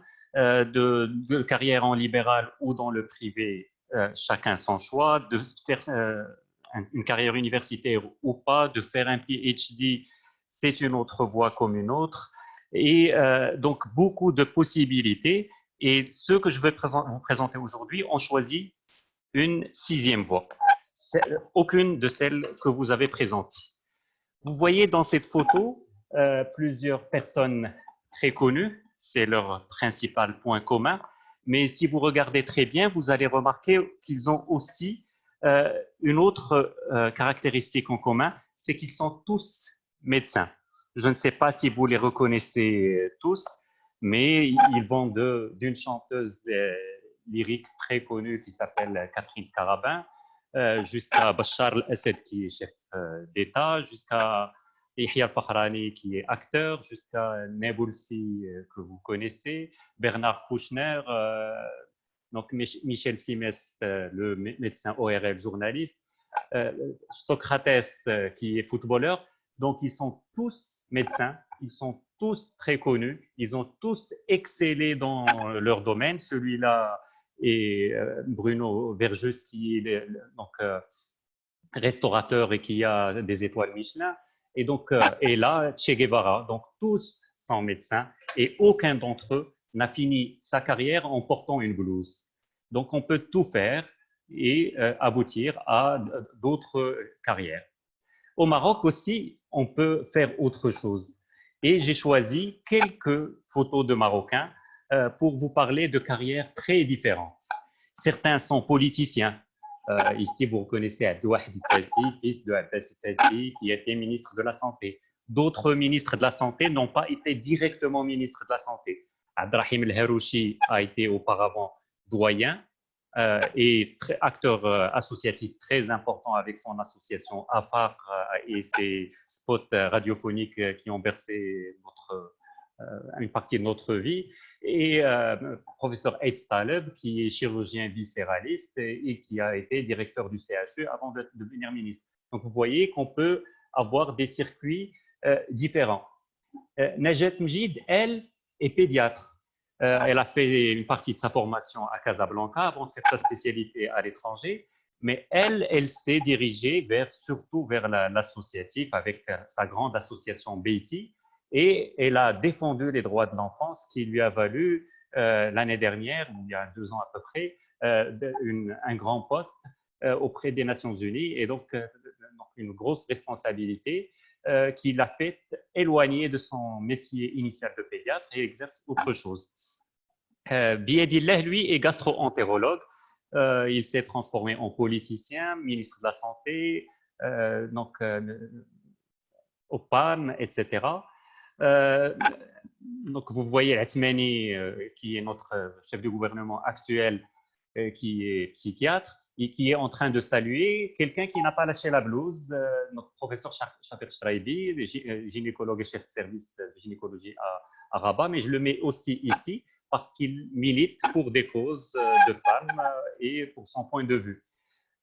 Donc ici, c'est Karim Khatib qui a fondé le PJD, mais avant ça, il est connu pour beaucoup d'autres choses.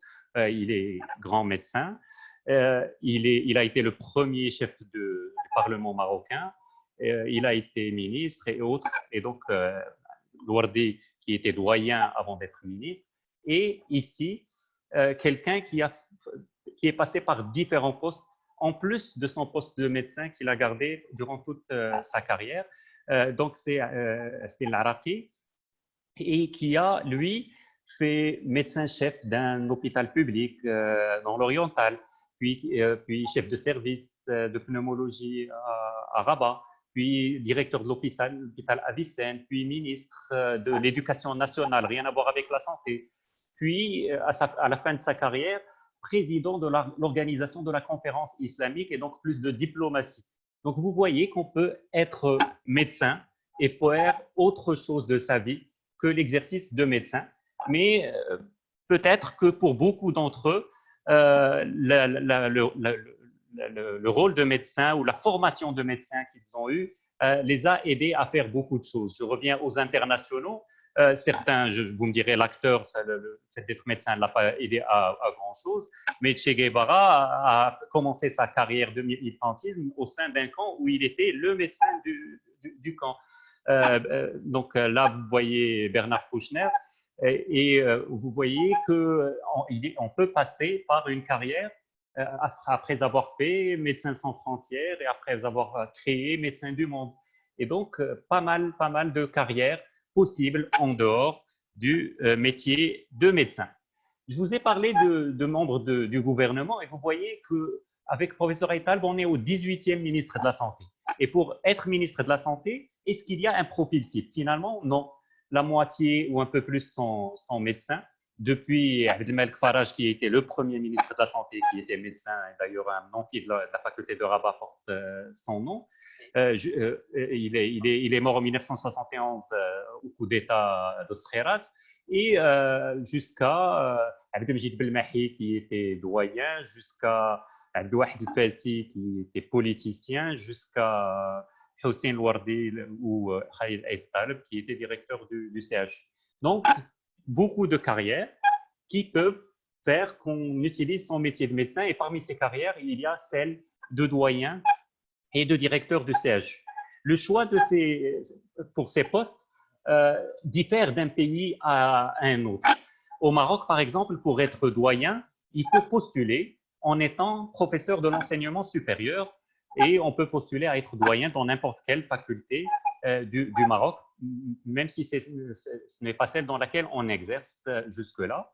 Et il y a 3 personnes qui sont sélectionnées pour être présentées au gouvernement pour une nomination par le chef du gouvernement, parmi les 3 personnes sélectionnées par un jury suite à un dépôt de candidature. Vous allez voir que dans d'autres pays, les doyens sont choisis ou élus après un vote de leurs confrères. Dans d'autres, je choisis l'exemple de la Tunisie qui est très proche de nous, c'est le doyen est choisi par un conseil où sont représentés les étudiants, les fonctionnaires, les enseignants à des degrés différents.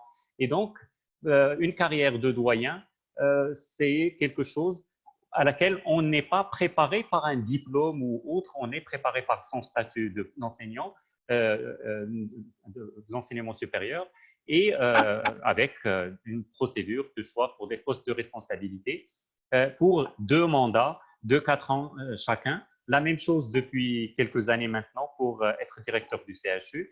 Et actuellement, tous les directeurs du CHU au Maroc sont des enseignants chercheurs. Je citerai des exemples. Araba, c'est un viscéraliste. À Agadir, professeur Rihani est néphrologue.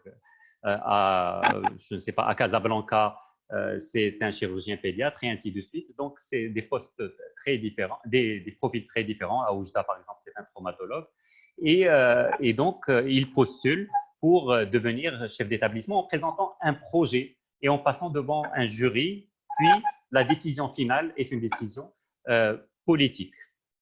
Dans d'autres pays, ce n'est pas le cas. Dans d'autres pays, les directeurs des CHU sont des administrateurs qui ont une formation plutôt dans la gestion, l'économie et dans la gestion d'établissements. Et justement, au Maroc, il y a des établissements pour la gestion des formations pour être gestionnaire d'établissements, notamment celles organisées par l'École nationale de santé publique. Il y en a d'autres, mais j'ai choisi celle qui repose sur une formation par un organisme public. Et le NSP forme depuis 18 ans maintenant. Il a formé 16 promotions dans la spécialisation de santé publique, en management de la santé. Et donc, beaucoup de cadres ont été formés. Et ces cadres-là ont de plus en plus de place dans les postes de décision dans les différents hôpitaux du pays et dans les différents postes de responsabilité. Vous voyez que c'est depuis 1989, donc la dernière promotion est celle-là. Et vous voyez qu'il y a à peu près 5000 personnes qui ont été formées au total. J'ai choisi sur le site de l'ENSP, l'École nationale de santé publique, que vous pouvez consulter, des diapositives. J'ai fait des captures d'écran pour vous montrer qu'on peut y accéder pour faire des formations initiales ou pour faire des formations continues. Dans les formations initiales, il y a des diplômes d'établissement et des cycles de spécialisation. Et donc, parmi ces cycles, vous pouvez voir qu'il y a un cycle qui s'appelle Management hospitalier et qui s'adresse à des personnes qui sont intéressées par le management des organisations de santé, avec des gestionnaires d'hôpitaux, des établissements de soins de santé primaire et des cliniques privées. Et pour l'accéder à ce diplôme, il faut montrer qu'on a son diplôme de doctorat en médecine, pharmacie et chirurgie dentaire, avoir exercé et avoir des motivations pour occuper un poste de responsabilité.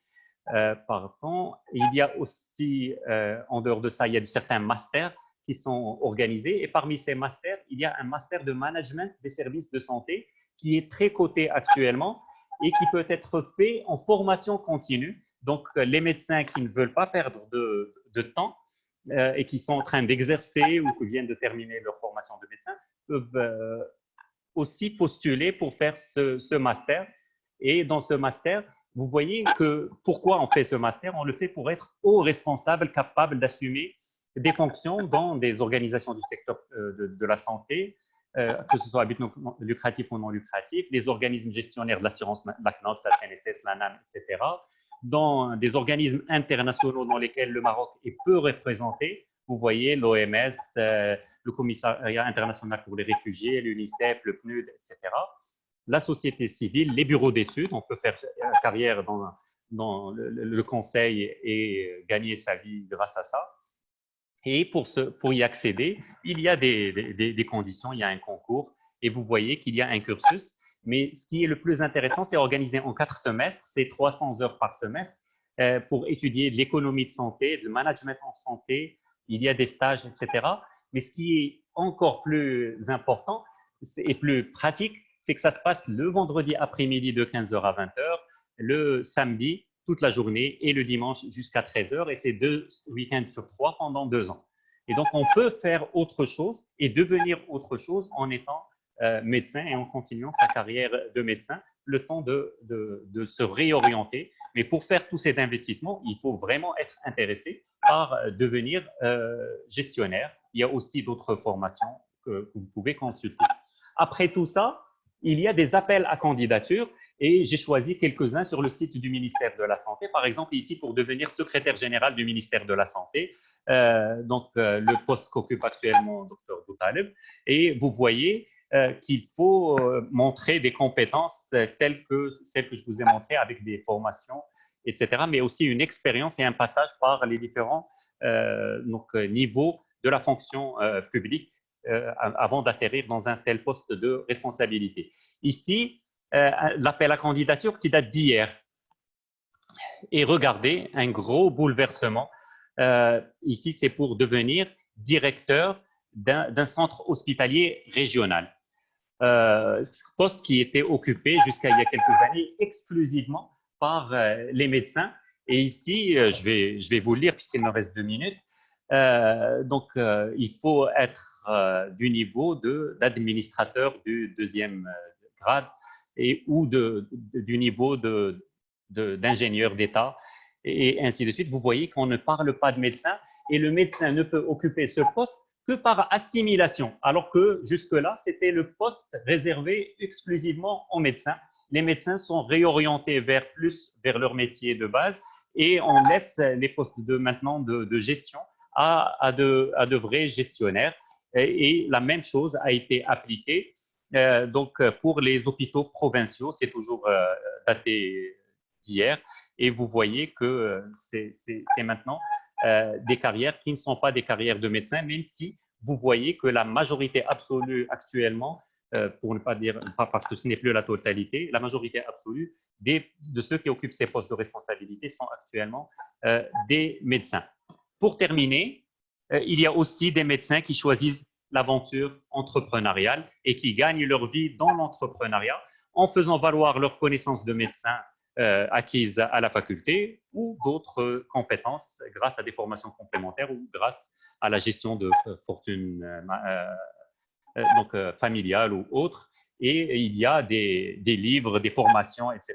pour former le médecin qui devient manager. Ici, sur la photo de couverture de ce livre, ils lui ont laissé sa blouse, mais d'autres ont laissé tomber la blouse, comme ici, quelqu'un qu'on a invité aujourd'hui avant de venir participer à ce webinaire. J'ai participé pendant 3 heures au webinaire organisé par la faculté de médecine de Fès. Et là, on avait invité un médecin expert en e-santé et en télémédecine, quelqu'un qui a laissé tomber le métier de médecin et qui travaille dans la gestion des big data, dans la gestion des logiciels de médecine et dans la gestion des systèmes de santé grâce à l'emploi de dizaines d'ingénieurs avec lui et développement de solutions de e-santé. C'était la première diapositive de sa présentation, c'est Dr Marwan Hakam. Et vous voyez qu'il se présente ici comme un expert en télémédecine, mais avec des sociétés de gestion d'expertise. Et c'est un choix de carrière aussi. Avant de sa présentation, on lui a demandé de présenter sa carrière atypique. Et dans cette carrière atypique, il a travaillé aussi, comme beaucoup de médecins dont je n'ai pas parlé, dans l'industrie pharmaceutique à différents postes de responsabilité. Donc, je termine par un profil marocain qui peut montrer que les médecins peuvent travailler dans d'autres choses qu'avec une blouse blanche. Je vous remercie. Donc, merci, professeur Srelli. C'est comme d'habitude, c'est toujours des bonnes présentations avec des données actualisées. Donc, je tiens à le remercier personnellement. C'est un ami. On a fait un parcours ensemble. Donc, j'en suis fier et c'est toujours un plaisir de parler avec vous, de vous compter et de partager des communications d'un certain niveau. Merci beaucoup. C'est une autre facette en fait de notre carrière, c'est des carrières atypiques. Et comme vous avez dit, donc, enfin, il y a plusieurs carrières, il y a plusieurs voies. Donc, il faut juste choisir. Ce n'est pas la voie qui fait des bons médecins, mais en fait, c'est un charisme. C'est le médecin, en fait, c'est un profil. Ce n'est pas la voie qui fait de bons médecins. Et juste pour parler, en fait, de la recherche, il faut mentionner que la recherche, ce n'est pas une seule personne, c'est une équipe.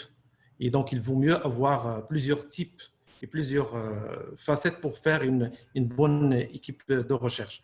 Donc, on passe, je pense, aux questions. Et donc, je vais commencer par moi-même parce qu'en fait, il y a des questions qui sont adressées directement à certains enseignants, certains intervenants. Donc, je vais commencer par la première question avant de céder les paroles aux orateurs. Donc, il y a une question qui nous vient d'un collègue. Donc, en tant qu'interne au CHU d'Agadir, est-ce qu'on peut choisir entre contractuel et bénévole? Est-ce que le choix de spécialité, ce sera selon le classement? Donc, il faut dire que nous sommes une nouvelle faculté, c'est vrai. Nous sommes, maintenant, c'est la deuxième promotion des internes. Donc, je vous encourage à passer le concours ici à Agadir parce que la faculté, c'est une belle faculté et la ville, c'est une belle ville.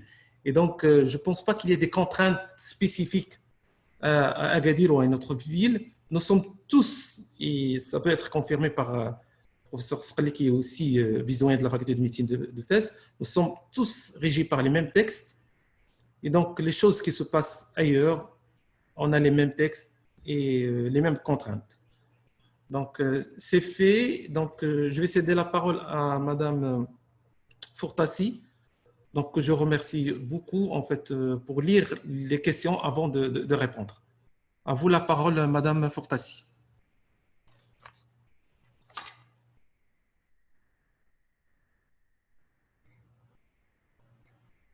Madame Fourtassi.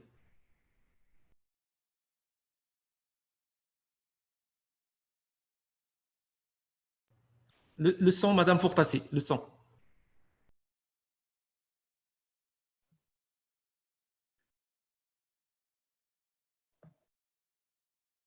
Non, il y a toujours un problème de son. Normalement, le micro de professeur Fortassi est activé.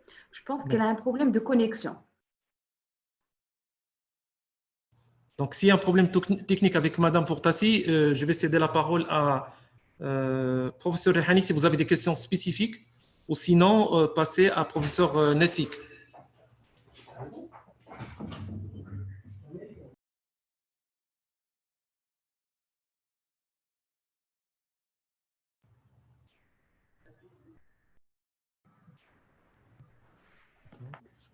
Professeur Sqali. Oui.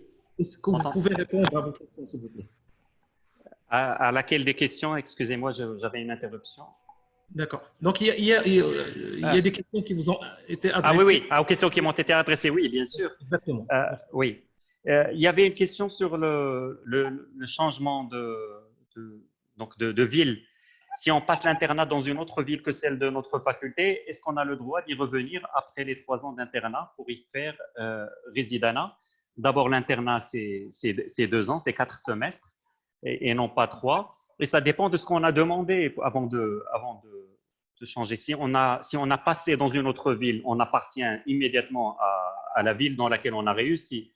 On devient interne du CHU de la ville, de la faculté, du CHU dans lequel on a réussi l'internat. Et par contre, on peut demander 2 choses, soit de passer une partie de l'internat ailleurs, et donc ce n'est pas un transfert de dossier, c'est juste une partie de l'internat qui est demandée ailleurs, et donc c'est la commission pédagogique de la faculté qui libère et celle de la faculté qui reçoit, qui doivent donner leur accord.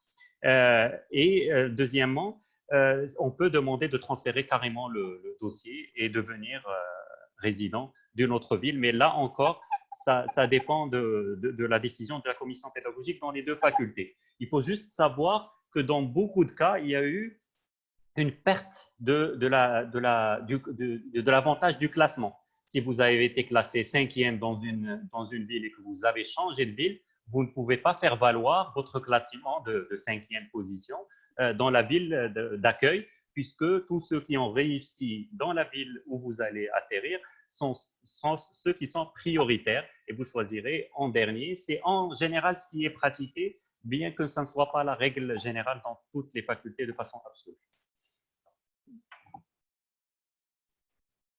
Je ne sais pas s'il y a autre chose. Oui, si on a déjà choisi un statut, est-ce qu'on peut switcher entre bénévole et contractuel et vice-versa? Et y a-t-il des conséquences? Ce n'est pas un droit, c'est quelque chose qu'on peut demander et qui est parfois accordé et d'autres fois pas, selon en général les besoins du pays, selon la carte sanitaire, etc. Et parfois, on ne comprend pas pourquoi. Et il y a certains qui ont réussi à changer de statut en passant par un tribunal. Et bon, il y a toutes les voies mènent au changement. Et donc, à chacun de voir sa voie. Je pense que la première question, je ne l'ai pas bien comprise. Est-ce que vous pouvez nous éclaircir le point de la réorganisation du secteur public? Je n'ai pas bien compris la question. Si quelqu'un peut reformuler, ce sera un plaisir de répondre. Merci. Merci, professeur Skhali. Professeur Hortassi. Ben, on peut essayer, là. Vous m'entendez là ou pas? Oui, très bien. Parfait. À vous la parole. Alors, très bien. Alors, la première question, c'est pour une carrière universitaire, est-il préférable d'être contractuel ou bénévole? Est-ce qu'il y a un risque de ne pas avoir accès au concours d'assistanat pour les bénévoles? Ça, c'est une question qui est très récurrente, qui me revient très souvent. Il n'y a aucune limite, que vous soyez contractuel ou bénévole, ça ne change rien à vos chances, on va dire dans l'absolu. Théoriquement, être bénévole ou contractuel, ça ne change rien. Maintenant, d'un point de vue pratique, récemment, les dernières années, avec les choix ministériels d'avant, c'était que pour les personnes qui étaient contractuelles, il y avait une circulaire qu'il fallait passer au moins 1 an l'affectation avant de pouvoir avoir l'autorisation de la hiérarchie publique, bien sûr, du délégué de la santé ou directeur régional de la santé pour pouvoir passer le concours de PA, de professeur assistant. Chose qui ne limitait pas les bénévoles. Donc, les bénévoles qui ont eu leur diplôme étaient, on va dire, en termes de possibilité de passer le concours, avaient plus de chance. Vous voyez, c'est ce que je dis. Les gens, ils pensent que si je veux devenir prof, il faut absolument que je sois contractuel. Non, c'est pas vrai. On peut être bénévole le concours et quand on est bénévole, on n'a pas besoin d'avoir l'accord de sa hiérarchie pour le passer. Donc, on revient à dire qu'en étant bénévole, on a plus de chances pour... La deuxième question. Il y en a une spécialité, mais l'atmosphère qui règne au service est toxique. Est-ce qu'on endure pour le but final ou bien on choisit la santé mentale? Et bien là, ça dépend de vous. Ça dépend de la personne qui veut aller vers ce choix-là. Bien sûr que l'ambiance dans les services, la qualité de la formation, l'ambiance qui règne, et quand on dit ambiance, c'est tout le monde. C'est l'équipe infirmière, c'est les résidents, les uns, la hiérarchie première année jusqu'à 4e ou 5e année pour les services de chirurgie, parce qu'il y a une dynamique, c'est les enseignants, c'est tout ça. Donc tout ça, ça dépend des personnes. Il y a des personnes qui sont mentalement fortes, comme l'a dit mon collègue Dr Chana, que je salue d'ailleurs, on est de la même promo, il a dit qu'on peut faire fi de ça, c'est-à-dire on peut ne pas donner de l'importance à cette ambiance toxique parce qu'on sait qu'on est au fond suffisamment mentalement fort qu'on va essayer de se faire une place malgré l'ambiance toxique qui peut régner dans certains services parce qu'on veut arriver à avoir ce diplôme-là, dans cette spécialité-là, dans cette ville-là à la fin. Si vous estimez que vous n'avez pas cette capacité, que ça va vous casser, que vous n'allez pas pouvoir suivre le rythme, que vous ne pouvez pas apprendre dans une atmosphère dans laquelle vous n'êtes pas à l'aise parce que c'est vous, et là encore on revient à la personnalisation des choses, parce que c'est vous n'arrivez pas à tolérer, et ben c'est votre choix. Vous allez pas, je ne vais jamais conseiller à une personne qui pour elle c'est important d'être dans une ambiance rassurante pour travailler et apprendre, je ne vais jamais lui conseiller d'aller vers un service qui ne soit pas aussi rassurant pour cette personne-là. Je peux avoir répondu. Après, pour la troisième et dernière question, sur quels critères se baser pour trancher? Je reviens à dire que c'est aussi personnalisé. Sincèrement, je me suis déjà étalée dans mon intervention sur le fait que l'internat ne donne pas forcément aujourd'hui un choix absolu, c'est-à-dire le choix de la spécialité, ça dépend aussi du classement dans l'internat pour certaines villes, pour d'autres ils sont un peu plus flexibles, mais c'est variable et ça peut changer du jour au lendemain, donc on ne peut pas se décider que sur cette base-là. Moi je dirais, je suis en 5e année, c'est le premier, on va dire, carrefour. C'est la première séparation des voies. Je dois choisir, est-ce que je passe ce concours ou je ne le passe pas. Moi, je trouve qu'il y a 3 principales raisons qui pousseraient les gens à choisir. La première, le besoin financier. D'accord? J'ai 24 ans, je suis en 5e année, j'ai besoin d'une rentrée d'argent, mes parents ne peuvent plus me supporter et le concours d'internat donne une certaine rémunération, un petit salaire et une rémunération en nature, l'accès au foyer, le fait de pouvoir être logé, nourri, etc. Et ça, c'est pas rien pour les personnes qui en ont besoin. Donc, pourquoi pas? Pour moi, c'est une motivation assez intéressante.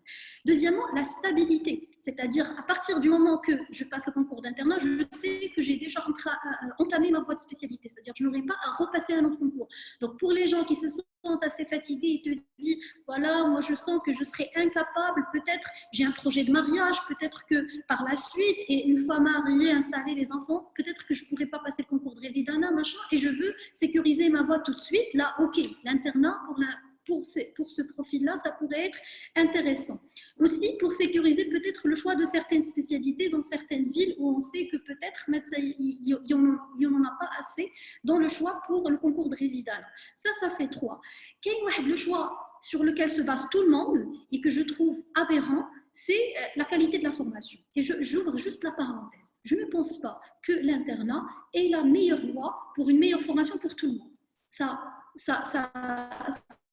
C'est bien pour certains qui sont capables de tolérer une certaine endurance, une certaine rythmicité, qui dit internat, dit pratiquement une garde sur 2, une garde sur 3, dit beaucoup de travail, dit beaucoup de speed, de supporter plein de choses. Et les gens ne sont pas égaux dans la capacité de supporter cette pression-là. Les gens ne vont pas tous apprendre dans ce milieu-là. Donc, il y a des gens à qui ça marche bien, d'être poussés, voilà, pour pouvoir apprendre. Et il y a des gens pour qui ce rythme-là va les casser. Et j'en connais des internes qui ont été cassés à cause du rythme trop soutenu de travail, de garde, d'enchaînement, de plein de choses. Donc, c'est toujours, ne dites pas qu'il veut aller à l'étranger, mais il te dit, ah non, j'ai ma famille là-bas, j'ai des gens qui vont me faciliter le passage pour aller faire ma spécialité à l'étranger, mais je veux faire l'internat.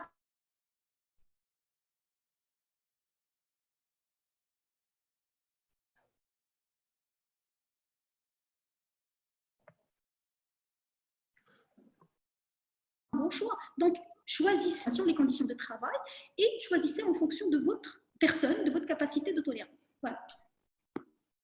C'est bon, j'ai 3 questions, j'ai répondu. Je pense que... Voilà. Merci. On peut revenir vers vous par la suite si on a le temps. Donc, je passe la parole au professeur Nessik. Donc, s'il vous plaît, lisez la question et répondez très court, s'il vous plaît. Donc, c'est un message pour tous les orateurs. Donc, pour une question, pour une carrière universitaire, est-ce qu'il est préférable d'être contractuel ou bénévole? Est-ce qu'il y a un risque de ne pas avoir accès au concours d'assistanat pour les bénévoles? Comme a répondu ma collègue, professeur Fartassi, les chances sont égales. Hein. C'est devant un concours d'assistanat, que vous soyez bénévole ou contractuel, vous êtes sur le même pied d'égalité. Quoique, je vois que c'est une perte de 4-5 ans de spécialité avec, sur le plan pratique, un salaire qui est pour un bénévole.